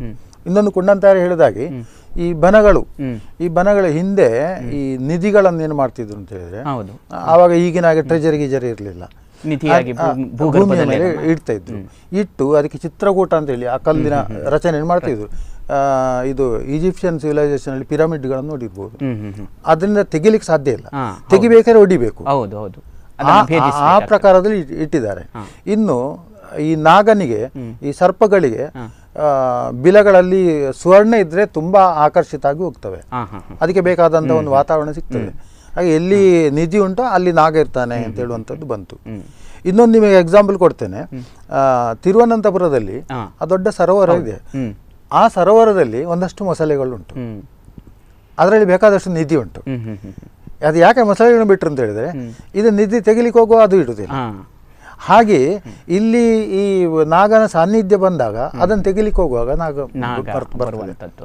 ಇಂತಹ ಪಂಚಮಿಯ ಶುಭ ಪರ್ವ ಕಾಲದಲ್ಲಿ ನಾವು ಶ್ರಾವಣ ಮಾಸದಲ್ಲಿ ಹಬ್ಬವನ್ನು ಆಚರಿಸ್ತಾ ಸಾಕ್ತೇವೆ. ಪ್ರತಿ ಪಂಚಮಿಗೂ ಕೂಡ ಈಗ ಶುಕ್ಲ ಪಕ್ಷದ ಪಂಚಮಿಗಿಂತ ಕೃಷ್ಣ ಪಕ್ಷದ ಪಂಚಮಿ, ಈ ಹಿನ್ನೆಲೆಯಲ್ಲಿ ಎರಡೂ ಪಂಚಮಿಗಳು ನಾಗನಿಗೆ ವಿಶೇಷವಾ ಹೇಗೆ? ಹೌದು, ಎರಡೂ ಪಂಚಮಿ ಷಷ್ಠಿಗಳು ನಾಗನಿಗೆ ಕೃಷ್ಣ ಪಕ್ಷದ ಪಂಚಮಿ ಎನ್ನುವುದಾಗಿ ಹಾಗೇನಿಲ್ಲ. ಇದೊಂದು ರೀತಿಯ ಸಮಾರೋಪ. ಎಲ್ಲ ಒಟ್ಟಿಗೆ ಪ್ರತಿ ಪಂಚಮಿಯನ್ನು ಆಚರಣೆ ಮಾಡುವಂತ ಒಂದು ನಮ್ಮಲ್ಲಿ ಸ್ಥಿತಿಗತಿ ಇರುವುದಿಲ್ಲ. ಕೊನೆಗೆ ವರ್ಷಕ್ಕೆ ಒಂದು ಪಂಚಮಿ ಆದ್ರೂ ಮಾಡಬೇಕು. ಏಕಾದಶಿಗಳಿವೆ, ಅದರಲ್ಲಿ ಪ್ರಥಮನ ಏಕಾದಶಿಯಿಂದ ಆ ದಿವಸ ಆಚರಣೆ ಹಾಗೆ. ಹೌದು, ಆ ನಿಟ್ಟಿನಲ್ಲಿ ಇಂತಹ ಈ ಆಚರಣೆಗಳೆಲ್ಲ, ಈಗ ನಾಗನ ಕುರಿತಾದಂತಹ ಧಾರ್ಮಿಕ ವಿಧಿವಿಧಾನಗಳೆಲ್ಲ ಇತ್ತೀಚಿನ ದಿನಗಳಲ್ಲಿ ಅದಕ್ಕೆ ಪುರಾಣೋಕ್ತ, ವೇದೋಕ್ತ ಇತ್ಯಾದಿ ಚಿಂತನೆಗಳ ವ್ಯತ್ಯಸ್ತವಾಗಿ ನಡೀತಾ ಇವೆ. ಯಾವುದು ಹೆಚ್ಚು ಸೂಕ್ತ ನಾಗನ ಆರಾಧನೆಗೆ? ನೋಡಿ, ಎಷ್ಟು ವೈದಿಕದ ಪ್ರಭಾವ ಅವೈದಿಕದ ನಾಗನ ಪರಿಕಲ್ಪನೆಯ ಮೇಲೆ ಆಗಿದ್ದರೂ ಸಹ ಎರಡು ತನ್ನ ಮೂಲವನ್ನು ಉಳಿಸಿಕೊಂಡಿದೆ. ನೋಡಿ ತನು ತಂಬಿಲ, ಇದು ಪುರಾತನವಾಗಿ ಕರೆನಾಡಿನಲ್ಲಿ ಇದ್ದದ್ದು ಎರಡೇ. ನಾಗನಿಗೆ ತನು ವಹಿಸುವುದು, ತಂಬಿಲ ಕಟ್ಟಿಸುವುದು ಅಂತ. ತನು ಮೈಪಾವಡು, ತಂಬಿಲ ಕಟ್ಟಾವಡು, ಇದು ಮೂಲ ಸ್ಥಾನಕ್ಕೆ ಹೋಗಿ ಮಾಡುವಂತಹ ಮೂಲ ಕೆಲಸವೇ ತನು ತಂಬಿಲ. ಹಾಗಾಗಿ ನಾಗನಿಗೆ ತನು ತಂಬಿಲ ವಿಶೇಷವಾಯಿತು. ಈ ತನು ಎನ್ನುವಂತಹದ್ದು ಅಭಿಷೇಕ ತಾನೆ. ಈ ಅಭಿಷೇಕವೇ ವೈದಿಕದ ಸ್ಪರ್ಶದಿಂದ ಅದು ವೈಭವೀಕರಿಸಲ್ಪಡ್ತದೆ. ಆಗ ಪಂಚಾಮೃತ ಅಭಿಷೇಕ, ಹೀಗೆ ಬೇರೆ ಬೇರೆ ರೀತಿಯ ಅಭಿಷೇಕಾದಿಗಳು ನಮ್ಮ ನಾಗನಿಗೆ ಸೇರಿ ಹೋಯ್ತದೆ. ಹಾಗೆ ಈ ತಂಬಿಲ ಅಂತ ಹೇಳಿದ್ರೆ ಏನು? ಸ್ವಸ್ತಿಗೆ ಇಟ್ಟು ಮಾಡುವಂತ ಪೂಜೆ, ಅದನ್ನೇ ಪ್ರಸನ್ನ ಪೂಜೆಯಾಗಿ ಅದು ಬದಲಾವಣೆ ಆಗುತ್ತೆ. ಮೂಲ ಸ್ವರೂಪ ತನು ತಂಬಿಲವೇ, ಆದರೆ ಅದು ಅಭಿಷೇಕವಾಗಿ ಅದು ಏನು ಪ್ರಸನ್ನ ಪೂಜೆಯಾಗಿ ಬದಲಾವಣೆ ಆಗ್ತಾ ಈ ಸಮಗ್ರ ವೈದಿಕದ ಆ ಪರಿಕಲ್ಪನೆಗಳು ವಿಸ್ತಾರವಾದಂತಹ ಪರಿಕಲ್ಪನೆ. ನೋಡಿ, ಇಲ್ಲಿ ಸರಳತೆ ಇದೆ, ಮುಗ್ಧತೆ ಇದೆ, ವಿಮರ್ಶೆಗಳಿದೆ. ಅದು ಯಾವುದು ಸರಳವೋ ಯಾವುದು ಮುಗ್ಧವೋ, ಎಲ್ಲಿ ವಿಮರ್ಶೆಗಳಿಲ್ಲವೋ ಅದು ನಿಜವಾಗಿ ಜನಪದರ ಆರಾಧನಾ ವಿಧಾನ. ಈ ಸರಳವೂ ಮುಗ್ಧವೂ ಹಾಗೇ ಉಳಿದುಕೊಂಡು ಅಲ್ಲಿ ಒಂದು ಸ್ವಲ್ಪ ವಿಮರ್ಶೆ ಬಂದಾಗ ತರ್ಕ, ಪಂಚಮಿ ಅವಡು ಪಂಚಮಿ ಆಗಬೇಕು ಎನ್ನುವಂತ ಒಂದು ಭಾವದಿಂದ, ಒಂದು ನಿಷ್ಕರ್ಷೆಯಿಂದ ನಡೆಸುವಂತ ಆರಾಧನೆಗಳು ವಿಮರ್ಶೆಗೊಳಗಾಯಿತು. ಆಗ ಈ ಅವೈದಿಕವೇ ವೈದಿಕವಾಗಿ ಪರಿವರ್ತನೆ ಆಗುವುದು, ಈ ಜನಪದವೇ ಶಿಷ್ಟವಾಗಿ ಬದಲಾಗುತ್ತದೆ. ಹಾಗಿದ್ರೆ ಅದು ಪರಸ್ಪರ ಸುಗಮವಾದಂತಹ ಸಮಾಗಮವೇ ಹೊರತು ಅಲ್ಲಿ ನೀವು ವ್ಯತ್ಯಾಸ ಮಾಡುವ ಹಾಗಿಲ್ಲ. ವೈದಿಕರು ಬಂದ ಮೇಲೆ ಅವರ ಹತ್ರ ನಾಗ ಮಂತ್ರಗಳಿತ್ತು, ನಾಗನಿಗೆ ಬೇಕಾದಂತಹ ವೇದ ಮಂತ್ರಗಳೆಲ್ಲ ಇತ್ತು. ಆ ಮೂಲಕವಾಗಿ ನಾಗನನ್ನು ಅವರು ಆರಾಧಿಸುವುದಕ್ಕೆ ತೊಡಗಿದರು. ನನಗಿಂತ ಸುಂದರವಾದಂತಹ ಪೂಜಾ ವಿಧಾನ ಮಾಡುವಾಗ ಇನ್ನೊಬ್ಬರು ಬಂದಾಗ ಇವ ದೂರ ನಿಂತ, ಭಟ್ರೆ ನೀವು ಮಾಡಿ ಅಂತ. ಹೀಗೆ ಸುಗಮವಾಗಿ ಸಮಾಗಮಗಳು ನಡೆತಾ ಮೂಲತಃ ಇದ್ದಂತಹ ತನು ತಂಬಿಲವೇ ಅದನ್ನೇ ಪ್ರಸನ್ನ ಪೂಜೆಯಾಗಿ ಅಭಿಷೇಕವಾಗಿ ಬದಲಾವಣೆ ಆದ್ರು. ಹೇಳುವುದಲ್ಲಿ ಮತ್ತೆ ತನು ತಂಬಿಲ ಅಂತಲೇ, ಅಲ್ಲಿ ಮತ್ತೆ ಪುನಃ ನೀವು ಪ್ರಸನ್ನ ಪೂಜೆ ನಾವು ಮಾಡಿದ್ದೇವೆ ಅಂತ ಹೇಳುವುದಿಲ್ಲ. ಮತ್ತೆ ನೋಡಿ, ಇನ್ನೊಂದು ಬಹಳ ಸೂಕ್ಷ್ಮ ವಿಷಯ ಹೇಳ್ತೇನೆ. ನಾನು ಆಗ ಹೇಳಿದ ಸಮೂಹದಲ್ಲಿ ನಮ್ಮ ಎಲ್ಲ ಪೂಜಾ ವಿಧಾನಗಳು ನಡೀತಾ ಇದೆ. ನಮಗೆ ನಾಗ ಸಹಿತ ಎಲ್ಲವೂ ದೈವಗಳೇ. ಅಂದ್ರೆ ದೈವಗಳು ಇಲ್ಲಿ ಮೂಲತಃ ಇದ್ದ, ದೈವ ಶಬ್ದ ಸಂಸ್ಕೃತ, ಅದು ಬೇರೆ ವಿಷಯ. ಮೂಲತಃ ಇಲ್ಲಿ ಆರಾಧನೆಗೆ ಒಳಗಾಗ್ತದೆ ದೈವಗಳು. ಅದು ದೇವರ ಸಂಬಂಧಿಯಾಗಿದ್ದದ್ದು. ದೇವರು ಬೇರೆ, ದೈವ ಬೇರೆ ಎನ್ನುವಂತ ಎರಡು ವಿಭಾಗ ಇದೆ. ಎಷ್ಟು ದೊಡ್ಡ ಪರಮ ಧಾರ್ಮಿಕನ ಮನೆಯಲ್ಲಿಯೂ, 4 ವೇದ ಕಲಿತವನ ಮನೆಯಲ್ಲಿಯೂ ಸಹ ಒಂದು ವಿಶೇಷ ಸಮಾರಂಭ ಆದಾಗ, ಅವನು ಹರಿವಾಣ ಹಿಡಿದು ಪ್ರಾರ್ಥನೆಗೆ ನಿಂತಾಗ, ಅಮ್ಮಣ್ಣರೇ ಅಲ್ಲಿ ಹೇಳುವುದೇನು? ದೈವ ದೇವರು ಅಂತಲೇ ಹೇಳುವುದು ಹೊರತು ದೇವರು ದೈವ ಅಂತ ಪಾಠಾಂತರವೇ ಇಲ್ಲ. ಅಂದ್ರೆ ವೈದಿಕದ ದೇವರು ಬಂದಿದ್ದರೂ ಸಹ ಮೂಲತಃ ಇದ್ದಂತಹ ಜನಪದದ ದೈವವನ್ನು ಮುಂದಿರಿಸಿಕೊಂಡೇ ಈ ಕೆಲಸ ಮಾಡಿದ್ರು. ಅಂದ್ರೆ ಈ ಮಣ್ಣಿನ ಮೂಲ ಸತ್ವ ಅಲ್ಲಿದೆ ಅಂತ ಲೆಕ್ಕ. ಈ ನಾಗನ ಆರಾಧನೆಯಲ್ಲಿ ಬಹಳ ವಿಶಿಷ್ಟವಾದಂತಹ ಸ್ಥಾನವನ್ನು ಪಡೆದದ್ದು ನಮಗೆ ನಾವು ಈಗ ಕಾಣುತ್ತಾ ಇರುವುದು ನಾಗಮಂಡಲ ಇತ್ಯಾದಿಗಳನ್ನು. ಈ ನಾಗಮಂಡಲದಲ್ಲಿ ನಾಗಕನ್ನಿಕೆ ಮತ್ತು ಆ ದರ್ಶನ ಪಾತ್ರಿ, ಇಂತಹ ಒಂದು ದರ್ಶನದ ರೂಪದಲ್ಲಿ ಆ ದೇವರನ್ನ ಆ ವ್ಯಕ್ತಿಯಲ್ಲಿ ನಾವು ಕಾಣುವಂಥದ್ದು. ಇಂತಹ ಹಿನ್ನೆಲೆ ಈ ನಾಗನಿಗೆ ಸಂಬಂಧಿಯಾಗಿ ಮತ್ತು ದೈವಗಳಿಗೆ ಸಂಬಂಧಿಯಾಗಿ ಬಂದಿರುವಂಥದ್ದು. ದೈವಗಳಿಗೂ ದರ್ಶನ ಇದೆ, ನಾಗನಿಗೂ ದರ್ಶನ ಇದೆ. ಹೀಗೆ ಇಂತಹ ಒಂದು ವಿಶಿಷ್ಟ ಕಲ್ಪನೆ ಬರುವಂತಹ ಹಿನ್ನೆಲೆ ಏನಾಗಿತ್ತು? ನಮ್ಮ ಪೂರ್ವಜರು ಇಂಥದ್ದೊಂದು ಕಲ್ಪನೆಯನ್ನ ಯಾಕೆ ತಂದರು ಅಂತ ಅನಿಸಬಹುದು ನಿಮಗೆ? ನೋಡಿ, ಅದು ನೇರವಾಗಿ ನಾಗಮಂಡಲ ನಮ್ಮಲ್ಲಿ ರೂಢಿಗೆ ಬರಲಿಲ್ಲ. ನೇರವಾಗಿ ಇದ್ದಕ್ಕಿದ್ದ ಹಾಗೆ ನಾಗಮಂಡಲ ಎನ್ನುವಂತಹದ್ದು ವೈದಿಕರ ಕಲ್ಪನೆಯಾಗಿ ಪಡಿಮೂಡಲೇ ಇಲ್ಲ. ಮೂಲತಃ ಇಲ್ಲಿ ಇದ್ದದ್ದು ಡಕ್ಕೆ ಬಲಿ ಎನ್ನುವಂತಹದ್ದು ಆರಾಧನೆ. ಅಂದ್ರೆ ಕುಣಿಯುತ್ತಾ ಸಲ್ಲಿಸುವಂತ ಒಂದು ಸೇವೆ ಮತ್ತು ಮಂಡಲ ಸೇವೆ ಅಂತ. ಅಲ್ಲಿ ಬ್ರಹ್ಮ ಪ್ರಧಾನವಾಗಿ ಅದು ನಡೀತಾ ಇತ್ತು. ಈ ಬ್ರಹ್ಮ ಪ್ರಧಾನವಾಗಿ ಅದು ನಡೆದಾಗ ನಾಗ ಅಲ್ಲಿ ಒಂದು ಉಪದೇವತೆಯಾಗಿ ಇರ್ತದೆ ಅಷ್ಟೇ. ಬ್ರಹ್ಮ, ನಾಗ, ರಕ್ತೇಶ್ವರಿ, ನಂದಿಗೋಣ, ಕ್ಷೇತ್ರಪಾಲ ಮತ್ತೆ ಇನ್ನಿತರ ಎಲ್ಲಾ ದೈವಗಳು ಸೇರಿದಂತೆ ನಡೆಯುವಂತಹದ್ದು ಬ್ರಹ್ಮಮಂಡಲ ಅಥವಾ ಡಕ್ಕೆ ಬಲಿಯನ್ನೇ ಬ್ರಹ್ಮಮಂಡಲ ಅಂತ ನಾವು ಕರೆಯುವುದಕ್ಕಾಯಿತು. ಈ ಡಕ್ಕೆ ಬಲಿ ಅಥವಾ ಈ ಬ್ರಹ್ಮಮಂಡಲದ ಒಂದು ಕಲ್ಪನೆಯನ್ನು ಇಟ್ಟುಕೊಂಡು ವೈದಿಕರು ಪರಿಭಾವಿಸಿದ ಕ್ರಮ ನೋಡಿ, ನಾಗನನ್ನು ಅಲ್ಲಿಂದ ಪ್ರತ್ಯೇಕ ಮಾಡಿ ಈ ನಾಗನಿಗೆ ವಿಶಿಷ್ಟವಾದಂತಹ ಒಂದು ಮಂಡಲ ರೂಪದ ಆರಾಧನೆಯನ್ನು ಅಲ್ಲಿ ಕಲ್ಪಿಸ್ತಾರೆ. ಮಂಡಲ ಇಲ್ಲಿದ್ದೆ, ಬಟ್ ಅಲ್ಲಿ ಕಲ್ಪನೆ ಅದು ಭಿನ್ನವಾಯಿತು. ಹಾಗಿದ್ರೆ ಅಲ್ಲಿ ಹಾಕುವಂತ ಪವಿತ್ರ ಗ್ರಂಥಿಗಳೆಲ್ಲ ಏನಿದೆ, ಈ ಏಕಪವಿತ್ರ, ಚತುರ್ಪವಿತ್ರ, ಅಷ್ಟಪವಿತ್ರ, ಹೀಗೆ ಈ ಪವಿತ್ರವೇ ಅಲ್ಲಿ ಪ್ರಧಾನ. ಅಂದ್ರೆ ಆ ಪವಿತ್ರ ಗ್ರಂಥಿಗಳೇ ಪ್ರಧಾನ. ಆಗ ಅಮ್ಮಣ್ಣಯ್ಯರಂತ ಒಬ್ಬ ವಿದ್ವಾಂಸರು ನನ್ನ ಹತ್ರ ಕೇಳಿದ್ರು, ಅಲ್ಲ ಈ ಪವಿತ್ರ ಗ್ರಂಥಿ ಯಾಕೆ ಬಂತು ಅಂತ. ಹೌದು, ಪವಿತ್ರ ಗ್ರಂಥಿ ಯಾಕೆ ಬಂತು, ಈ ಗ್ರಂಥಿ ಎಂತದು ಅಂತ. ಆಗ ನನಗೆ ಒಬ್ರು ದೊಡ್ಡ ವಿದ್ವಾಂಸ ಈ ಪ್ರಶ್ನೆ ನನ್ನಲ್ಲಿ ಉಳಿತದು. ನಿಮಗೆ ಗೊತ್ತಿರಬಹುದು, ಡಾಕ್ಟರ್ ರಾಮಚಂದ್ರ ಅಂತ, SK ರಾಮಚಂದ್ರ ರಾವ್, ಬೆಂಗಳೂರು ವಿಶ್ವವಿದ್ಯಾನಿಲಯದಲ್ಲಿ ದೊಡ್ಡ ವಿದ್ವಾಂಸರಾಗಿದ್ದರು. ಅವರು ನನಗೆ ಒಂದು ಕಡೆ, ಅವರು ಈಗ ತೀರಿ ಹೋದ್ರು, ಅವ್ರು ಸಿಕ್ಕಿದ್ರು ನನಗೆ. ಹೀಗೊಂದು ಪ್ರಶ್ನೆ ಉಂಟು, ಅದಕ್ಕೆ ಏನು ಉತ್ತರ ಕೊಡ್ಬೋದು ನೋಡಿ. ಆ ದೊಡ್ಡ ಗ್ರಂಥಿ ಉಂಟಲ್ಲ, ಈ ಗ್ರಂಥಿ ಎಲ್ಲಿಂಟು ಗೊತ್ತುಂಟ ನಿಮ್ಗೆ? ಎಲ್ಲಿ ದೊಡ್ಡ ಯಾಗಗಳೆಲ್ಲ ಆದಾಗ ವ್ಯೂಪಸ್ತಂಭಕ್ಕೆ ಕಟ್ಟಿ ಹಾಕುವಂತಹ ಪ್ರಾಣಿಯ ಕೊಂಬಿಗೆ ದರ್ಬೆಯಿಂದ ಕಟ್ಟುವಂತ ಗ್ರಂಥಿ ಉಂಟಲ್ಲ, ಅದಕ್ಕೆ ನಾಗಬಂಧ ಅಂತ ಹೆಸರು. ಬಹುಶಃ ಆ ನಾಗಬಂಧದ ಕಲ್ಪನೆಯನ್ನು ತಂದಂತಹ ವೈದಿಕರು ನಾಗಮಂಡಲದಲ್ಲಿ ಅದನ್ನು ಒಂದು ಸ್ಥಾಪಿಸಿರುವ ಸಾಧ್ಯತೆ ಇದೆ ಕೊಂಡಂತ ಹೇಳಿ ನನಗೆ ಬಹಳ ಸ್ಪಷ್ಟವಾಗಿ ಆ ವಿದ್ವಾಂಸ ಹೇಳಿದರು. ಆ ಬಳಿಕ ನಾನು ಅದನ್ನು ಒಪ್ಪಿದೆ. ನಾನು ಬಹುಶಃ ಕೆಲವು ಕಡೆ ಅದನ್ನು ಕೇಳಿದೆ. ಹೀಗೆ ಆ ಗ್ರಂಥಿಗಳನ್ನು ಇಟ್ಟುಕೊಂಡು ಆ ಪ್ರತಿ ಗ್ರಂಥಿಗಳಲ್ಲಿ ಒಂದು ವಿಶೇಷವಾದಂತಹ ಪ್ರಕೃತಿ ಪುರುಷರ ಸಮಾಗಮವನ್ನು ಸಾಂಕೇತಿಸುವ ಹಾಗೆ ಅಲ್ಲಿ ನರ್ತನವನ್ನು ಮಾಡ್ತಾ, ಬಹುಶಃ ಈಗಿದ್ದ ಹಾಗೆ ಇಷ್ಟು ಗಾಢವಾದಂತಹ ಕ್ರಮದಲ್ಲಿ ಇರಲಿಲ್ಲ, ಬಹಳ ಅದು ಹಾಗೆ ಅಲ್ಲಿ ಈ ಪ್ರಕೃತಿ ಮತ್ತು ಪುರುಷರ ಸಮಾಗಮ ಆದ್ರೆ ಏನು ಹೇಳಿ ಫಲವೇ ಅಲ್ವಾ ಅಲ್ಲಿ. ಅಂದ್ರೆ ಸತ್ವರದ ನಿರೀಕ್ಷೆಯಲ್ಲಿ ಈ ನಾಗಮಂಡಲ, ಅದೇ ಶಿವರಾಮ್ ಕಾರಂತರು ಹೇಳ್ತಾರೆ, ನಾಗಮಂಡಲದಲ್ಲಿ ವೈದಿಕವೂ ಇದೆ, ಅವೈದಿಕವೂ ಇದೆ. ಅದು ಕೇವಲ ವೈದಿಕದ ಪರಿಕಲ್ಪನೆ ಏನಲ್ಲ, ಅದು ಅವೈದಿಕದ ಆಚರಣಾ ವಿಧಾನದ ಮೇಲೆ ಕಟ್ಟಿದಂತ ವೈದಿಕದ ಒಂದು ಪರಮೋಚ್ಚವಾದಂತಹ ನಾಗಾರಾಧನಾ ವಿಧಾನ ಅಂತ ಅವರು ಹೇಳಿದ್ದು. ಅದು ನಮ್ಮಲ್ಲಿ ಈಗ ಬಹಳ ಪ್ರಶಸ್ತ ಆಗಿದೆ. ಈಗ ಏನ್ ಮಾಡ್ತಾರೆ ಗೊತ್ತುಂಟ, ಈಗ ಒಂದು ಪಂಚದೈವ ಸ್ಥಾನ ಅಂತ ಇರ್ತದೆ, ಬ್ರಹ್ಮಸ್ಥಾನ. ಈ ಬ್ರಹ್ಮಸ್ಥಾನದಲ್ಲಿ ನಿಮಗೆ ನಾಗನಿಗೆ ಒಂದು ಹೆಚ್ಚಿನ ಅನುಗ್ರಹ ಬೇಕು ಅಂತ ಅಮ್ಮಣ್ಣಯ್ಯರಂತೂ ಹೇಳಿರ್ತಾರೆ, ನಾಗಾನುಗ್ರಹ ಒಂಚಿರ್ಬೋದು. ಆಗ ಅವ್ರು ಏನ್ ಮಾಡ್ತಾರೆ ಅಂತ ಕೇಳಿದ್ರೆ, ನಾಗ ಬ್ರಹ್ಮ ಮಂಡಲ ಅಂತ ಒಂದು ಅದ್ಭುತ ಕಲ್ಪನೆ ಈಗ ಶುರುವಾಗಿದೆ. ಅಂದ್ರೆ ಈ ಬ್ರಹ್ಮ ಪರಿವಾರದೊಂದಿಗೆ ನಾಗನನ್ನು ಪ್ರಧಾನವಾಗಿ ಸ್ವೀಕರಿಸುವಂತಹದ್ದು.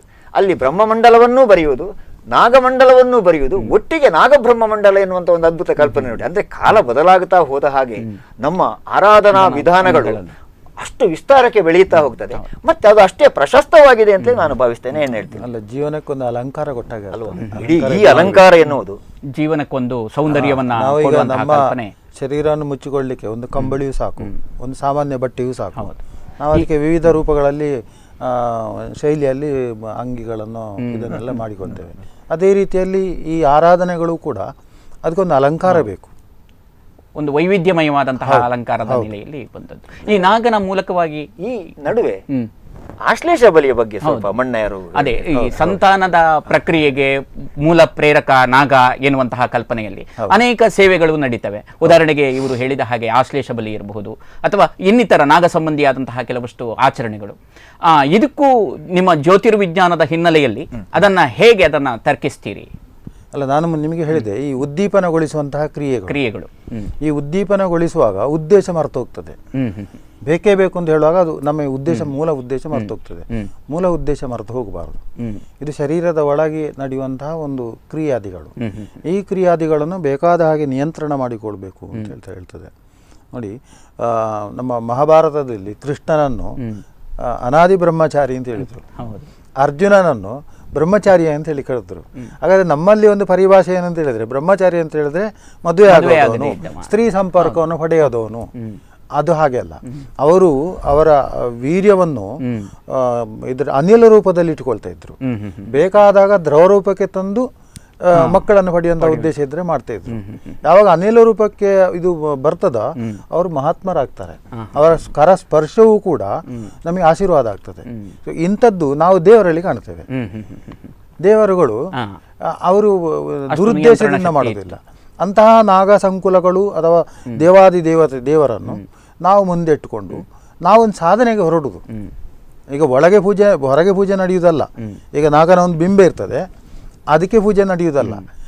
ಅದಕ್ಕೆ ಪೂಜೆ ಮಾಡುವಂಥದ್ದು ಜಸ್ಟ್ ಒಂದು ಟ್ರಯಲ್ ಅಷ್ಟೇ. ಇದು ಹೌದು, ಇಲ್ಲಿ ಒಳಗೆ ನಡಿಬೇಕು. ನಿಜವಾಗಿಯೂ ಕೂಡ ನಾಗ ಯಾವುದೇ ಒಂದು ಬಿಂಬದಲ್ಲಿ ನಾವು ಆರೋಪಿಸುವಂಥದ್ದು ನಾವು ಒಳಗಿನಿಂದ ನಮ್ಮ ಪ್ರತಿಬಿಂಬದ ನೆಲೆಯಲ್ಲಿ ನಾವು ಅದನ್ನು ಆರಾಧಿಸ್ತಾ ಸಾಕ್ತೇವೆ. ಇಂತಹ ಮೂಲ ಬಹಳಷ್ಟು ವಿಶಿಷ್ಟವಾದಂತಹ ಆಚರಣೆ ನಮ್ಮ ಈ ಕರಾವಳಿ ಪ್ರದೇಶದಲ್ಲಿ, ಮುಖ್ಯವಾಗಿ ತುಳುನಾಡಿನಲ್ಲಿ ಸಾಗಿ ಬಂದಿದೆ. ಅದರಲ್ಲೂ ವಿಶೇಷವಾಗಿ ಈ ನಾಗಾರಾಧನೆ ಎನ್ನುವಂಥದ್ದು ಬರೀ ಕರಾವಳಿಗಷ್ಟೇ ಸೀಮಿತವೂ ಅಲ್ಲ, ನಾಡಿನೆಲ್ಲೆಡೆ ಅದನ್ನು ಆಚರಿಸ್ತಾ ಸಾಕ್ತಾರೆ. ಇಂತಹ ಈ ನಾಡಿನೆಲ್ಲೆಡೆ ಆಚರಿಸುವಂತಹ ಸಂದರ್ಭದಲ್ಲಿ ಇಲ್ಲಿ ಬಹಳ ಪ್ರಧಾನವಾಗಿ ಪುರುಷರು ಮಾತ್ರ ನಾಗನ ಪೂಜೆಯನ್ನು ಮಾಡುವವರು. ಆದರೆ ಬೇರೆ ಪ್ರದೇಶಗಳಲ್ಲಿ ಹೆಂಗಸರು ಕೂಡ ನಾಗನ ವಿಗ್ರಹವನ್ನು ಮುಟ್ಟಿ ಅರ್ಚಿಸುವಂತಹ ಆರಾಧನಾ ಕ್ರಮ ಕೂಡ ಇದೆ. ಈ ಎಲ್ಲದರ ವಿಶೇಷವನ್ನು ನಾವು ತಿಳಿಯೋಣ. ಈ ವಿಶೇಷ ಸಂಚಿಕೆಗೊಂದು ಈಗ ಸಣ್ಣ ವಿರಾಮ.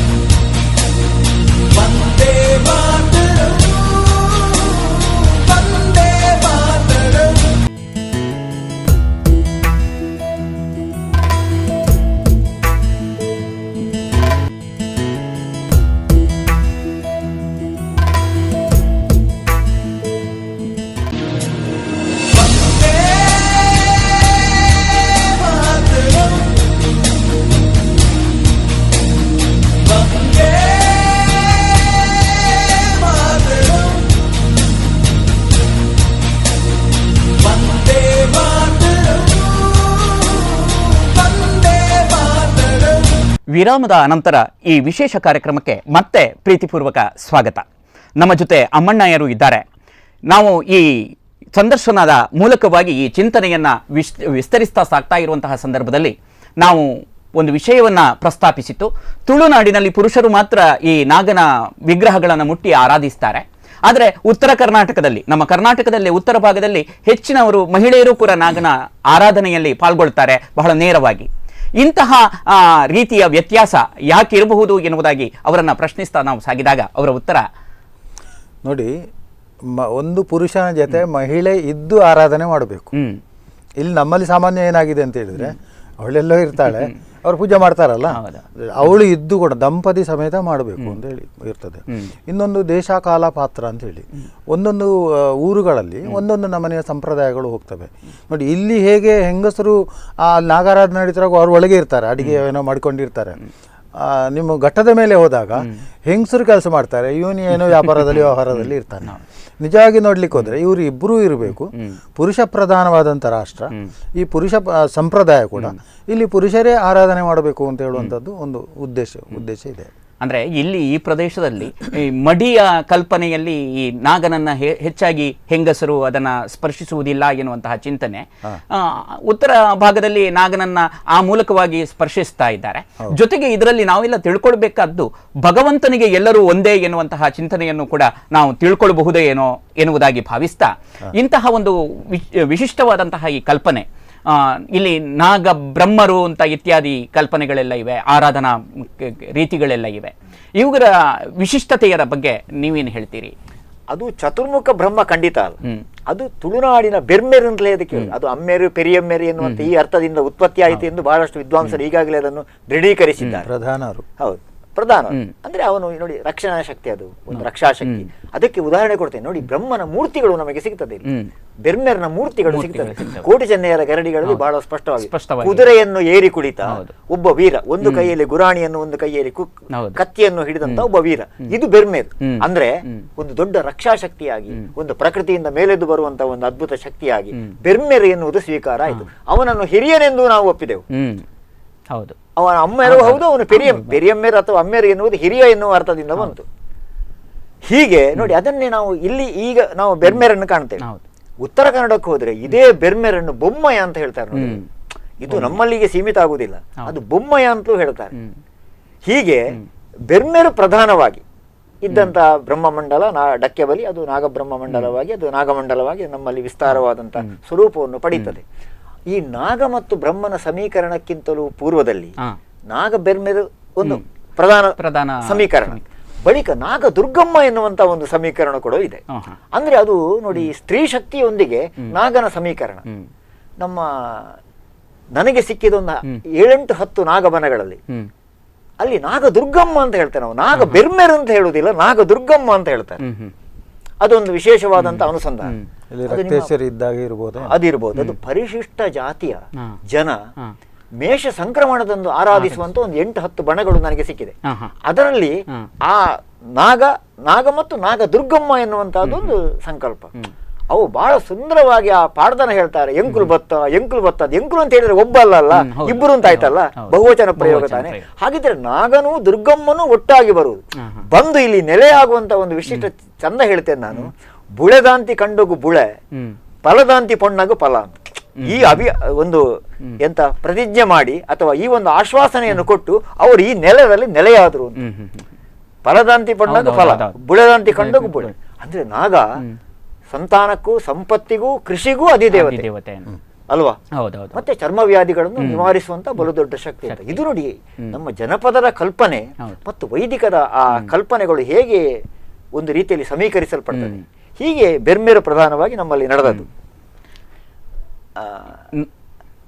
ನಮ್ಮ ಈ ನಾಡಿನಲ್ಲಿ ಈ ನಾಗನ ಆರಾಧನೆಯನ್ನು ನಾವು ಮಾಡ್ತಾ ಸಾಕ್ತಾ ಇದ್ದೇವೆ. ಇಂತಹ ಸಂದರ್ಭದಲ್ಲಿ ಆಧುನಿಕ ಕಾಲಘಟ್ಟದಲ್ಲಿ ಈ ನಾಗಾಲಯಗಳು ಬಹಳ ಆಧುನಿಕ ರೂಪವನ್ನು ಪಡಿತಾ ಇವೆ. ಇದರ ಹಿನ್ನೆಲೆಯಲ್ಲಿ ಒಂದಷ್ಟು ಜನಕ್ಕೆ ಅದರ ಬಗ್ಗೆ ಖೇದವೂ ಇದೆ. ಆದರೆ ಆ ಸಂರಕ್ಷಣೆಯ ನೆಲೆಯಲ್ಲಿ ನಾವು ತುಂಬ ಹಿಂಜರಿತಾ ಇದ್ದೇವೆ. ಇಂತಹ ಸನ್ನಿವೇಶದಲ್ಲಿ ನಾಗಬನ ಮತ್ತು ಆ ನಾಗನ ಆ ದಿವ್ಯ ಸಾನ್ನಿಧ್ಯ ಯಾವ ರೀತಿಯಲ್ಲಿ ಮತ್ತಷ್ಟು ಅದು ವೈಭವೀಕರಣಗೊಂಡು ಆಧ್ಯಾತ್ಮಿಕವಾದಂತಹ ನೆಲೆಯಲ್ಲಿ ಪ್ರಾಕೃತಿಕವಾದಂತಹ ಅನುಕೂಲತೆಗಳನ್ನು ಸಂರಕ್ಷಿಸಿಕೊಂಡು ಹೋಗಬೇಕು ಅಂತಾದರೆ ನಾಡಿನ ಜನರಿಗೆ, ಭಕ್ತ ಜನರಿಗೆ ನೀವು ಕೊಡುವಂತಹ ಸಂದೇಶ ಏನು, ಎಚ್ಚರಿಕೆ ಏನು? ಸಂದೇಶ ಅಂತ ನಾನು ಹೇಳುವುದಿಲ್ಲ, ಒಂದು ಅಭಿಪ್ರಾಯವನ್ನು ನಾನು ಹೇಳಲಿಕ್ಕೆ ಇಷ್ಟಪಡ್ತೇನೆ. ನೋಡಿ, ಈ ನಾಗಬನದ ಮೇಲೆ ಮಾನವನ ಅಭಿಯೋಗ ಆಗುವುದಕ್ಕೆ ಕೆಲವೊಮ್ಮೆ ನಾಗನಿಂದಲೇ ಅಪ್ಪಣೆ ಕೊಡಲ್ಪಡ್ತದೆ. ಈ ಮರಗಳನ್ನೆಲ್ಲ ಬಿಟ್ಟುಕೊಟ್ಟಿದ್ದೇನೆ, ನೀವು ಕಡೀರಿ ಎಂಬ ಹಾಗೆ ನಾಗದರ್ಶನದ ಮೂಲಕ ಅಲ್ವಾ? ಆ ಬಳಿಕ ಇದಕ್ಕೆ ನಾಗನ ಮಾಮೂಲಿನ ಅರ್ಚಕರು ಸುಮ್ಮನಿರ್ತಾರೆ. ನಾಳೆ ಪುನಃ ಪ್ರತಿಷ್ಠೆ ಮಾಡಲಿಕ್ಕೆ ಬರುವ ತಂತ್ರಿಗಳು ಈ ಬಗ್ಗೆ ಮಾತಾಡುವುದಿಲ್ಲ. ನನಗನ್ನಿಸ್ತದೆ ಒಂದು ಕಾಲ ಬಂದಾಗ ಇದು ಒಂದು ದೋಷವಾಗಿ ಅಮ್ಮಣ್ಣಯ್ಯರಂತರು ಒಂದೊಂದು ದೋಷ ಉಂಟು ಅಂತ ಖಂಡಿತ ಹೇಳ್ತೀರಿ ಅಂತ ನಾನು ಭಾವಿಸ್ತೇನೆ. ಯಾಕಂದ್ರೆ ಮರ ಮತ್ತು ನಾಗ ಅವಳಿ ಚೇತನಗಳು ಅಂತ ಬಹಳ ಹಿಂದೆ ಇದು ದೃಢೀಕರಿಸಲ್ಪಟ್ಟಿದೆ. ಮರ ಮತ್ತು ನಾಗ ಅವಳಿ ಚೇತನಗಳು ಅಂತ, ಮರ ಇದ್ದಲ್ಲಿ ನಾಗ, ನಾಗ ಇದ್ದಲ್ಲಿ ಮರ ಅಂತ, ಅದಕ್ಕೆ ಅವಳಿ ಚೇತನಗಳು ಅಂತ ಬಹಳ ಸುಂದರವಾದ ಶಬ್ದ ಪ್ರಯೋಗವನ್ನು ಒಬ್ಬ ಸಂಶೋಧಕ ಮಾಡ್ತಾನೆ. ಹೀಗೆ ನನಗನ್ನಿಸ್ತದೆ ಇಂಥದ್ದು ಉಳಿಬೇಕು ಅಂತ. ಮೊದಲು ನಾಗ ಒಂದು ಪ್ರಾಣಿಯಾಗಿ ನೀವು ಗಮನಿಸಿ, ಅದನ್ನು ಮತ್ತೆ ದೇವರಾಗಿ ನಾವು ಸ್ವೀಕರಿಸೋಣ. ಪ್ರಾಣಿಯಾದಂತಹ ನಾಗ ನೋಡಿ, ಬೇರೆ ದೇವರಿಗೆ ನಿಮಗೆ ಉಪಸ್ಥಿತಿಗೆ ಬೇರೆ ಸನ್ನಿಧಾನ ಬೇಡ, ಗುಡಿ ಸಾಕಾಗ್ತದೆ. ನಾಗನಿಗೆ ಹಾಗಲ್ವ, ಪ್ರತ್ಯಕ್ಷ ದೇವರಲ್ವ ಅದು. ಅವನಿಗೆ ಎಲ್ಲಿ ಅವ ವಾಸ ಮಾಡಬೇಕು ಅಲ್ಲಿಗೆ ವಾಸ ಮಾಡುವುದಕ್ಕೆ ಯೋಗ್ಯವಾದಂತ ಪರಿಸರವನ್ನು ನಾವು ನಿರ್ಮಿಸಿಕೊಡ್ಬೇಕೋ ಬೇಡ. ಹಾಗಾಗಿ ಬನಗಳು ಉಳಿಬೇಕು ಅಂತ ನಾನು ಹೇಳುವಂತಹದ್ದು. ಬನಗಳು ಉಳಿಯದೇ ಇದ್ರೆ ಇನ್ನೊಂದು ದಿವಸ ಹೆಸರು ನಾಗಬನ, ನಾಗಬನ ನಮ್ಮ ಮಗನಿಗೋ ನಮ್ಮ ಮೊಮ್ಮಗನಿಗೋ ನಮ್ಮ ಇವನಿಗೋ ನಾವು ನಮ್ಮ ಉತ್ತರಾಧಿಕಾರಿಗೂ ನಾವು ಒಂದು ಸುಂದರವಾದ ನಾಗನ ಮಂದಿರವನ್ನು, ಒಂದು ನಾಗನ ಗುಡಿಯನ್ನು ಅಥವಾ ನಾಗ ವೇದಿಕೆಯನ್ನು, ಒಂದು ನಾಗ ಬನ ಅಂತ ಹೇಳಿದ್ರೆ ಅವ ನಮಗೆ ಸರಿ ಇಲ್ಲ ಅಂತ ಬನ ಅಂತ ಹೇಳ್ತೀರಿ, ಇದೆಂತದು? ಹೌದು, ಆ ರೀತಿಯ ಅಂತಹದ್ದು ಕಾಲ ಖಂಡಿತ ಬರ್ತದೆ. ಅದಕ್ಕೆ ಬೇಕಾಗಿ ಆದ್ರಿಂದ ಯಾವ ನೆಲೆಯಲ್ಲಿ ಈಗ ಇನ್ನು ರೂಪುಗೊಳ್ಳಬೇಕು ಅಂತ ನಾನು ಒಂದು ಬಹಳ ಸ್ಪಷ್ಟ ಹೇಳ್ತೇನೆ. ಇವತ್ತು ನಾಗರ ಪಂಚಮಿಯ ದಿವಸ ನಾಗನಿಗೆ ತನು ತಂಬಿಲ ಮಾಡುವುದಕ್ಕೆ ಮೂಲಸ್ಥಾನಕ್ಕೆ ಹೋಗುವ ಎಲ್ಲಾ ಭಕ್ತರು ಒಂದೊಂದು ಗಿಡ ಹಿಡ್ಕೊಂಡು ಹೋಗಿ ನಿಮ್ಮ ನಾಗವನದ ಸುತ್ತ ನೆಡುವುದಕ್ಕೆ ಪ್ರಯತ್ನ ಮಾಡಿ. ವನ ಮಹೋತ್ಸವ ಆಗುತ್ತದೆ, ಇದು ವನ ಮಹೋತ್ಸವದ ಸಕಾಲ. ಹಾಗಾಗಿ ಈ ರೀತಿಯಲ್ಲಿ ನಾಗನ ಬನವನ್ನು ಉಳಿಸುವಂತಹ ಪ್ರಯತ್ನ ಮಾಡಬಹುದು ಅಂತ ನಾನು ಭಾವಿಸ್ತೇನೆ. ತಂಬಿಲದ ಜೊತೆಗೆ ಅದಕ್ಕೆ ಬೇಕಾದಂತಹ ಸಲಕರಣೆಯ ಜೊತೆಗೆ ಒಂದು ಪವಿತ್ರತಮವಾದಂತಹ ಗಿಡವನ್ನು ಕೂಡ ಕೊಂಡು ಹೋಗಿ ಆ ಮೂಲಕವಾಗಿ ಈ ನಾಗರ ಪಂಚಮಿಯ ಈ ಉತ್ಸವವನ್ನ ಒಂದು ವನ ಮಹೋತ್ಸವದ ನೆಲೆಯಲ್ಲಿಯೂ ಕೂಡ ಆಚರಿಸುತ್ತಾ ನಾಗ ಬನಗಳನ್ನು ಸಂರಕ್ಷಿಸುವಂತಹ ಒಂದು ಮಾತುಗಳನ್ನು ತುಂಬಾ ಅದ್ಭುತವಾದಂತಹ ಚಿಂತನೆಯನ್ನು ಕೊಟ್ಟಿದ್ದಾರೆ. ಇಂತಹ ಹಿನ್ನೆಲೆಯಲ್ಲಿ ಅಮ್ಮಣ್ಣಯ್ಯ ಅವರೇ, ಇಂತಹ ಈ ನಾಗರ ಈ ಹಬ್ಬವನ್ನ ನಾವು ವೇದ ಪೂರ್ವ ಕಾಲದಿಂದಲೂ ಕಾಣುತ್ತಾ ಬರ್ತೇವೆ, ವೇದ ಕಾಲದಲ್ಲೂ ಕಾಣುತ್ತೇವೆ. ಆ ರೀತಿಯಲ್ಲಿ ಪರಂಪರೆ ಮುಂದುವರಿತಾ ಇದೆ. ಇಂತಹ ಸಂದರ್ಭದಲ್ಲಿ ಇಂತಹ ಸಾಂಪ್ರದಾಯಿಕವಾದಂತಹ ಪುರಾತನ ಅಂಶಗಳನ್ನು ಉಳಿಸಿಕೊಂಡು ಮುನ್ನಡೆಸಬೇಕು ಅಂತಾದರೆ ನಾವು ಯಾವ ರೀತಿಯಲ್ಲಿ ಪೂಜಾ ವಿಧಾನಗಳನ್ನೆಲ್ಲ ಬಳಸ್ಕೊಳ್ಬೇಕು, ಈ ಕುರಿತಾಗಿ ನೀವು ಏನು ಹೇಳ್ತೀರಿ? ಇಲ್ಲಿ ನನಗೊಂದು ತುಂಬ ಖೇದಕರವಾದ ವಿಚಾರ ಇದೆ. ನಾಗನನ್ನು ಸ್ಥಾಪಿಸುವುದು ಎಲ್ಲಿ ಅಂತ ಹೇಳಿದ್ರೆ ಒಂದು ನಿಧಿಯನ್ನು ಸ್ಥಾಪಿಸಿ ಅದರ ಮೇಲೆ ನಾಗನನ್ನು ಇಡುವಂಥದ್ದು. ಯಾಕಂದ್ರೆ ಹೇಳಿದ್ರೆ ಇಲ್ಲಿ ಕೆರೆಯ ನೀರನ್ನು ಕೆರೆಗೆ ಚೆಲ್ಲಿ ನಮಗೆ ಹೆಚ್ಚಾದಂಥ ನಿಧಿಯನ್ನು ನಾವು ಭೂಮಿಯಲ್ಲಿ ಸ್ಥಾಪನೆ ಮಾಡಿ ಕಳ್ಳಕಾಕರು ಬರಬಾರದು ಅಂತೇಳಿ ಅಲ್ಲಿ ನಾಗಾಲಯವನ್ನು ನಿರ್ಮಾಣ ಮಾಡ್ತೇವೆ. ಈಗ ಏನಾಗಿದೆ ಅಂತ ಹೇಳಿ ಪ್ರಶ್ನೆಗಳಲ್ಲಿ ಈ ನಾಗವನದಲ್ಲಿ ಬಿಂಬಗಳು ಭಗ್ನ ಆಗಿದೆ, ಇದನ್ನು ಉತ್ಖನನ ಮಾಡಬೇಕು ಅಂತ ಹೇಳಿ ಬರ್ತದೆ. ಒಂದು ರೀತಿಯ ಇದೊಂದು ಪ್ರಯೋಗ ಅಂತ ಹೇಳ್ಬೋದು. ಯಾಕಂದ್ರೆ ಒಂದು ಸಲ ನಾಗನನ್ನು ಇಟ್ಟ ಮೇಲೆ ಅಲ್ಲಿ ಉತ್ಖನನ ಮಾಡುವುದೆಂಥದ್ದು? ಆ ಕಲ್ಲುಗಳನ್ನು ಒಡೆದೋಗಿದೆ, ಅದರ ರೂಪ ಕೆಟ್ಟೋಗಿದೆ, ಈ ರೀತಿ ಎಲ್ಲ ಹೇಳುವಂಥದ್ದು ಜನರಿಗೆ ತಪ್ಪು ಸಂದೇಶ. ಸ್ವರೂಪ ಬದಲಾಗ್ತದೆ. ಒಂದೇ ಒಂದು ಬಹಳ ಪ್ರಾಮುಖ್ಯ ವಿಚಾರ ಅಂತ ಹೇಳಿದ್ರೆ, ಇವರು ಉತ್ಖನನ ಮಾಡಿದಾಗ ಅದರಲ್ಲಿರುವಂತಹ ನಾಗ ಸಾನ್ನಿಧ್ಯ ಇರಬೇಕು ಅಂತೇಳಿ ಮಾಡಿದ್ದು. ಅದರಲ್ಲಿದ್ದ ಮರಿಮಠ ನಾಶ ಆಗುದಿಲ್ಲ, ಸಂತತಿ ನಾಶ ಆಗುದಿಲ್ಲ, ಆ ಮರಗಳ ಬೇರುಗಳು ತುಂಡಾಗುದಿಲ್ಲ. ನಾವು ಯಾವ ವನ ಮಾಡಬೇಕು ಅಂತ ಹೇಳ್ತೇವೋ ಅದನ್ನು ನಮ್ಮ ಕೈಯಲ್ಲಿ ನಾಶ ಮಾಡಿದಾಗ ಆಗುದಿಲ್ಲ. ಇದು ಖಂಡಿತವಾಗಿ ಕೂಡ ನನಗೆ ಈಗ ನಾನು ಜ್ಯೋತಿಷ್ಯನಾಗಿ ಪ್ರಶ್ನೆಗಳಲ್ಲಿ ಇದಕ್ಕೆ ನನಗೆ ಆಧಾರಗಳನ್ನು ನಾನು ನೋಡುವುದಿಲ್ಲ, ಅಲ್ಲ ನನಗೆ ಸಿಗುವುದಿಲ್ಲ. ಇನ್ನೊಂದು ಏನಂತ ಹೇಳಿದ್ರೆ, ಒಂದು ನಾಗರ ಕಲ್ಲು ಒಡೆದೋಗಿದೆ, ಭಿನ್ನ ಆಗಿದೆ, ಇರ್ಲಿ ಬಿಡಿ, ಹೌದು, ಅದರಲ್ಲಿ ಸ್ವಲ್ಪ ರೂಪ ಚೇಂಜ್ ಮಾಡಿ, ನಮಗೆ ಬೇಕಾದ್ದು ಆಕಾರ ಕಲ್ಪನೆ. ಇಲ್ಲಿ ಒಂದು ನಾಗನ ಕಲ್ಲು ತಯಾರು ಮಾಡಬೇಕಿದೆ, 10 ನಾಗನ ಕಲ್ಲು ಬೇಕಾಗುವಷ್ಟಂತೂ ಕಲ್ಲನ್ನು ಹೊಡಿಬೇಕು. ಇದು ಪರಿಸರ ನಾಶ ಅಲ್ವಾ? ಇದಕ್ಕೆ ಜ್ಯೋತಿಷ್ಯರೇ ಒಂದು ಸೂಚನೆ ಕೊಟ್ಟಾಗೆ ಆಗುದಿಲ್ಲ. ಆದ ಕಾರಣ ಎಲ್ಲಾ ಜ್ಯೋತಿಷ್ಯರಲ್ಲಿಯೂ ಕೂಡ ನಾನು ಮನವಿ ಮಾಡಿಕೊಳ್ಳೋದೇನಂತ ಹೇಳಿದ್ರೆ, ನಾಗನ ಬನಗಳನ್ನು ಉತ್ಖನನಕ್ಕೆ ಹೇಳಬೇಡಿ, ಅಗಿಯುವುದು ಬೇಡ. ಅದಕ್ಕೆ ಬೇಕಾದ್ರೆ ಮಣ್ಣು ಹಾಕಿ, ಕಾಡುಗಳಲ್ಲಿದ್ರೆ ಮಣ್ಣು ಹಾಕಿ. ನಾನು ಮಾಡಿಸಿದ್ದೇನೆ, ಒಂದು 2-3 ನಾಗ ಬನಗಳನ್ನು ಮಾಡಿಸಿದ್ದೇನೆ. ಅಲ್ಲಿಗೇನು ಸಮಸ್ಯೆ ಬರಲಿಲ್ಲ. ಕಲ್ಲುಗಳಿತ್ತು ಅಡಿಯಲ್ಲಿ, ಇರ್ಲಿ ಬಿಡಿ, ಭೂಮಿಯಲ್ಲಿ ಅಡಿಯಲ್ಲಿ ಇರುವಂತದ್ದು. ಹಾಗೆ ಬೇಕಿದ್ರೆ ನಿಮಗೆ ಒಂದು ಸಣ್ಣ ತಾಮ್ರದ ನಾಗನನ್ನು ಅಥವಾ ಹಿತ್ತಾಳೆ ನಾಗನನ್ನು ಅಲ್ಲಿ ಇಡಿ, ಅದು ಇಟ್ಟು ಅದನ್ನು ಆರಾಧನೆ ಮಾಡಿ. ಆದರೆ ಈ ಕಲ್ಲುಗಳನ್ನು ಒಡೆಯುವಂಥದ್ದು, ಆಮೇಲೆ ನಿಮ್ಮ ಆಶ್ಲೇಷ ಬಲಿಯ ಉದ್ದೇಶನೂ ಹೇಳ್ತದೆ, ಶಿಲಾಛೇದನ, ವೃಕ್ಷ ಛೇದನ, ಹೌದು, ಆ ದೋಷಗಳೆಲ್ಲ ಹೋಗ್ಲಿ ಅಂತ ಹೇಳಿಕೊಂಡವರು ಇಲ್ಲಿ ಪುನಃ ಮಾಡೋದು, ಪುನಃ ವಾಪಸ್ ಉತ್ಖನನ ಮಾಡಿ ಭೂಛೇದನ ಮಾಡ್ತಾರೆ. ಹಾಗಾಗಿ ಇದಕ್ಕೆ ನಿಜವಾಗಿ ಯಾರಾದರೂ ಪ್ರಶ್ನೆ ಇಡಿಸೋರಿದ್ರು ಕೂಡ ಖಂಡಿತವಾಗಿ ಕೂಡ ಪ್ರಶ್ನೆ ಮಾಡಬಹುದು. ನಮಗೆ ಎನ್ವಿರಾನ್ಮೆಂಟ್ ಬೇಕು, ಉತ್ತಮವಾದ ಎನ್ವಿರಾನ್ಮೆಂಟ್ ಬೇಕು. ಅದಕ್ಕಾಗಿ ನಾಗಾಲಯವನ್ನು ಮಾಡಿಕೊಂಡು ನಾವು ಅದರಲ್ಲಿ ಸಂತೋಷ ಪಡ್ತೇವೆ, ಆ ನಾಗದೇವರನ್ನು ಆರಾಧನೆ ಮಾಡಿಕೊಂಡು ಸಂತೋಷ ಪಡ್ತೇವೆ. ಆದರೆ ಈಗ ಕಾಂಕ್ರೀಟ್ಗಳು ಇದೆಲ್ಲ ಆಗ್ತಾ ಉಂಟು. ಇನ್ನು ನಾಗನಿಗೆ ಅಭಿಷೇಕ ಬಹಳ ವಿಶೇಷ, ಕ್ಷೀರಾಭಿಷೇಕ. ಇದನ್ನು ಬಹುಶಃ ಯಾರಾದರೂ ಸಂಶೋಧನೆ ಮಾಡುವವರಿದ್ರೆ ಇದು ಸುಳ್ಳು, ಹಾಲು ವ್ಯರ್ಥ ಮಾಡ್ತಾರೆ ಅಂತ ಹೇಳುವುದರ ಬದಲು ಸ್ವಲ್ಪ ಸಂಶೋಧನೆ ಮಾಡಲಿ. ಯಾಕಂತ ಹೇಳಿದ್ರೆ ಹಿಂದೆ ಇದೇ ರೀತಿ ಪುನರಪಿ ಜನನಂ ಪುನರಪಿ ಮರಣಂ, ನಂತರ ಕೆರೆಯ ನೀರನ್ನು ಕೆರೆಗೆ ಚೆಲ್ಲಿ ಹೇಳಿದ್ದಾರೆ. ನಮಗೆ ಹೆಚ್ಚಾದದ್ದನ್ನು ಅದಕ್ಕೆ ಹಾಕೋದು, ಅಥವಾ ನಮಗೆ ಇಷ್ಟವಾದದ್ದನ್ನು ಅದಕ್ಕೆ ಹಾಕೋದು, ನಾಗನ ಕಲ್ಲಿಗೆ ಹಾಕೋದು. ಇದು ಭೂಮಿಗೆ ಸೇರ್ತದೆ. ಈ ಹಾಲಿನಲ್ಲಿ ಅನೇಕ ಪೌಷ್ಟಿಕಗಳಿದೆ, ಅದು ಈ ವೃಕ್ಷಗಳಿಗೂ ಕೂಡ ಒಂದು ಫಲವತ್ತತೆಗೆ ಒಳ್ಳೇದಾಗ್ತದೆ. ಯಾವಾಗಲೂ ಹೋಗಿ ಹಾಕ್ಲಿಕ್ಕೆ ಆಗುದು, ಯಾವುದನ್ನು ಮಡಿ ಅಂತಿಗೆ ಶುದ್ಧ ಅಂತ ಹೇಳಿಕೊಂಡು ನಾವು ಅದಕ್ಕೆ ಹೋಗುದಿಲ್ಲ. ಆ ದಿವಸ ಆದ್ರೂ ನಾವು ಅದಕ್ಕೆ ಹಾಕಬೇಕು ಅಂತೇಳಿ. ಇನ್ನು ಅರಶಿನ ಹಾಕ್ತದೆ. ಅರಶಿನ ಹಾಕುದು ಯಾಕೆ ಅಂತ ಹೇಳಿದ್ರೆ ಅಲ್ಲಿ ಒಂದು ಬಹಳ ಇದು ಪ್ರಾಯೋಗಿಕವಾಗಿ ಅನುಭವದಲ್ಲಿ ಬಂದದ್ದು. ಒಬ್ಬರು ಪೂಜೆಯವರು ಅವ್ರು ಹೋಗಬೇಕಿದ್ರೆ ನಾನು ಮತ್ತೆ ಅದೇ ಪ್ರಯೋಗ ಮಾಡಿದ್ದೇನೆ. ಒಂದು ನಾಗರವು ಸುತ್ತಾ ಉಂಟು, ಅದಕ್ಕೆ ಹೊರಗೆ ಹೋಗ್ಲಿಕ್ಕೆ ಆಗುದಿಲ್ಲ. ಅಂದರೆ ಈ ಮುಂಗುಸಿ ಮೂತ್ರ ಮಾಡಿ ಅದನ್ನು ಸ್ಪ್ರೆಡ್ ಮಾಡಿ ಬಿಡ್ತದೆ, ಆಮೇಲೆ ಅದಕ್ಕೆ ವಾಸನೆಯಲ್ಲಿ ಹೋಗುವಂಥದ್ದು, ಹೋಗ್ಲಿಕ್ಕೆ ಆಗುದಿಲ್ಲ. ಇವರು ತಕ್ಷಣ ಏನು ಮಾಡಿದ್ರು, ಮನೆಗೆ ಹೋದ್ರು, ಅರಿಶಿನ ಅದನ್ನು ಚೆಲ್ಲಿದ್ರು, ಅದು ಪಾಸ್ ಆಗಿ ಹೋಯ್ತು. ಇದನ್ನು ಒಂದು ಕಡೆ ನಾನು ಅದನ್ನು ಪ್ರಯೋಗ ಮಾಡಿದ್ದೇನೆ. ಒಂದು ವಕೀಲರ ಮನೆಯಲ್ಲಿ ನಾಗ ಬಂದದ್ದಕ್ಕೆ ನೀವು ಅರಿಶಿನ ಪುಡಿ ಹಾಕಿ ಯಾವುದೋ ಬೆನ್ನಟ್ಟಿಕೊಂಡು ಬಂದಿರಬೇಕು. ಅರಿಶಿನ ಪುಡಿ ಹಾಕಿದ್ದು ಒಂದೇ ತಡ ಇದು ಅದರಲ್ಲಿ ಹೊರಳಾಡಿಕೊಂಡು ಹೋಯಿತು. ಇವರಿಗೆ ಏನಾಯ್ತು, ಭಾವೋದ್ವೇಗ ಆಯ್ತು. ಅಯ್ಯೋ ನಾನು ಅರಿಶಿನ ಪುಡಿ ಹಾಕಿದೆ, ನಾಗದೇವರು ಹೋದ್ರು, ಅದರ ಮೇಲೆ ಸಂತೋಷ ಪಟ್ಟರು. ಇದು ಕೂಡ ಒಂದು ಕೈಂಡ್ ಆಫ್ ಟ್ರೀಟ್ಮೆಂಟ್. ನಾಗನಿಗೂ ಕೂಡ ಅದು ಬಂಧನದಿಂದ ಮುಕ್ತ ಮಾಡಿದಾಗ ನೋಡಿ, ನಾಗ ಬನದಲ್ಲಿ ಪಂಚಾಮೃತ ಇತ್ಯಾದಿ ದೊಡ್ಡ ಅಭಿಷೇಕಗಳನ್ನೆಲ್ಲ ಮಾಡಿದ ಮೇಲೆ ನಾಗನಿಗೆ ನಾವು ಸುತ್ತ ಅರಶಿನವನ್ನು ಅದೇ ಪ್ರಸಾದ. ಯಾಕಂದ್ರೆ ನಾಗ ಕಲ್ಲಿಗೂ ಇರುವೆಗಳು ಬಾರದಂತೆ ತಡೆಗಟ್ಟುವ ಕ್ರಮ ಅಲ್ವಾ, ಅದು ಪ್ರಸಾದವೂ ಹೌದು. ಅದ್ಭುತ ಪರಿಕಲ್ಪನೆಯಲ್ಲಿ ನಮ್ಮ ಸನಾತನರು ಮಾಡಿದ್ದಾರೆ. ನಾವು ಅದನ್ನು ಅವರು ಹೇಗೆ ಹೇಳಿದ್ದಾರೆ, ಇನ್ನು ಸಂಶೋಧನೆ ಮಾಡ್ಲಿಕ್ಕೆ ಇಲ್ಲ, ಅದರಲ್ಲಿ ಎಷ್ಟು ಸಂಶೋಧನೆ ಮಾಡ್ಬೇಕು ಅಷ್ಟನ್ನು ಮಾಡಿದ್ದಾರೆ. ಸಂಶೋಧನೆ ಅಂತ ಹೇಳಿದ್ರೆ ಸತ್ಯವನ್ನು ಹುಡುಕುವುದಷ್ಟೇ, ಸತ್ಯದ ಸಂಶೋಧನೆ ಅಷ್ಟೇ ಅಷ್ಟೇ. ಅದನ್ನ ನಾವು ಇನ್ನಷ್ಟು ಅದನ್ನ ವಿಕೃತಗೊಳಿಸುವ ಬದಲು ಅದನ್ನ ಪಾರಂಪರಿಕವಾದಂತಹ ಅಂಶಗಳ ಮೂಲ ಅಂಶಗಳನ್ನು ನಾವು ಸಾಕ್ಷಾತ್ಕರಿಸಿಕೊಂಡು ಆ ಮೂಲಕವಾಗಿ ಆ ಪೂಜಾ ವಿಧಾನಗಳು ನಡೆದು ಬರಲಿ ಎನ್ನುವಂತಹ ಆಶಯ ಇಬ್ಬರು ವಿದ್ವಾಂಸರದ್ದು. ಇಂತಹ ಈ ನಾಗರ ಪಂಚಮಿಯ ಈ ವಿಶೇಷ ಸಂದರ್ಭದಲ್ಲಿ ವಿದ್ವಾಂಸರು ಬಹಳಷ್ಟು ಅದ್ಭುತವಾದಂತಹ ಅಪೂರ್ವವಾದಂತಹ ವಿಚಾರಗಳನ್ನು ನಮ್ಮೊಂದಿಗೆ ಹಂಚಿಕೊಂಡಿದ್ದಾರೆ. ಈ ಕಾರ್ಯಕ್ರಮಕ್ಕೆ ಅವರು ಬಂದು ನಮ್ಮ ಒಡನೆ ಈ ವಿಚಾರಗಳನ್ನು ಹಂಚಿಕೊಂಡದ್ದಕ್ಕೆ ಅವರಿಬ್ಬರಿಗೂ ಕೂಡ ಪ್ರೀತಿಪೂರ್ವಕವಾದಂತಹ ಧನ್ಯವಾದಗಳನ್ನು ಈ ಸಂದರ್ಭದಲ್ಲಿ ಸಲ್ಲಿಸ್ತಾ ಇದ್ದೇನೆ. ವೀಕ್ಷಕರೇ, ಈ ಪಂಚಮಿ ಸ್ವಾತಂತ್ರ್ಯ ಸಂದರ್ಭದಲ್ಲಿ ವಿಶಿಷ್ಟವಾದಂತಹ ಈ ಕಾರ್ಯಕ್ರಮಗಳು ಮುಂದೆಯೂ ನಡೀತಾ ಇವೆ. ಇಂತಹ ಈ ವಿಶೇಷ ಕಾರ್ಯಕ್ರಮಗಳ ಈ ಸರಣಿಯಲ್ಲಿ ಈಗ ಈ ವಿಶೇಷ ಕಾರ್ಯಕ್ರಮವನ್ನು ಮುಗಿಸ್ತಾ ಇದ್ದೇವೆ. ನಿಮಗೆಲ್ಲರಿಗೂ ಕೂಡ ಮತ್ತೆ ಈ ನಾಗರ ಪಂಚಮಿ ಮತ್ತು ಸ್ವಾತಂತ್ರ್ಯ ಉತ್ಸವದ ಶುಭಾಶಯಗಳನ್ನು ಸಲ್ಲಿಸ್ತಾ ಈ ವಿಶೇಷ ಕಾರ್ಯಕ್ರಮವನ್ನು ಮುಗಿಸ್ತಾ ಇದ್ದೇವೆ. ನಮಸ್ಕಾರ.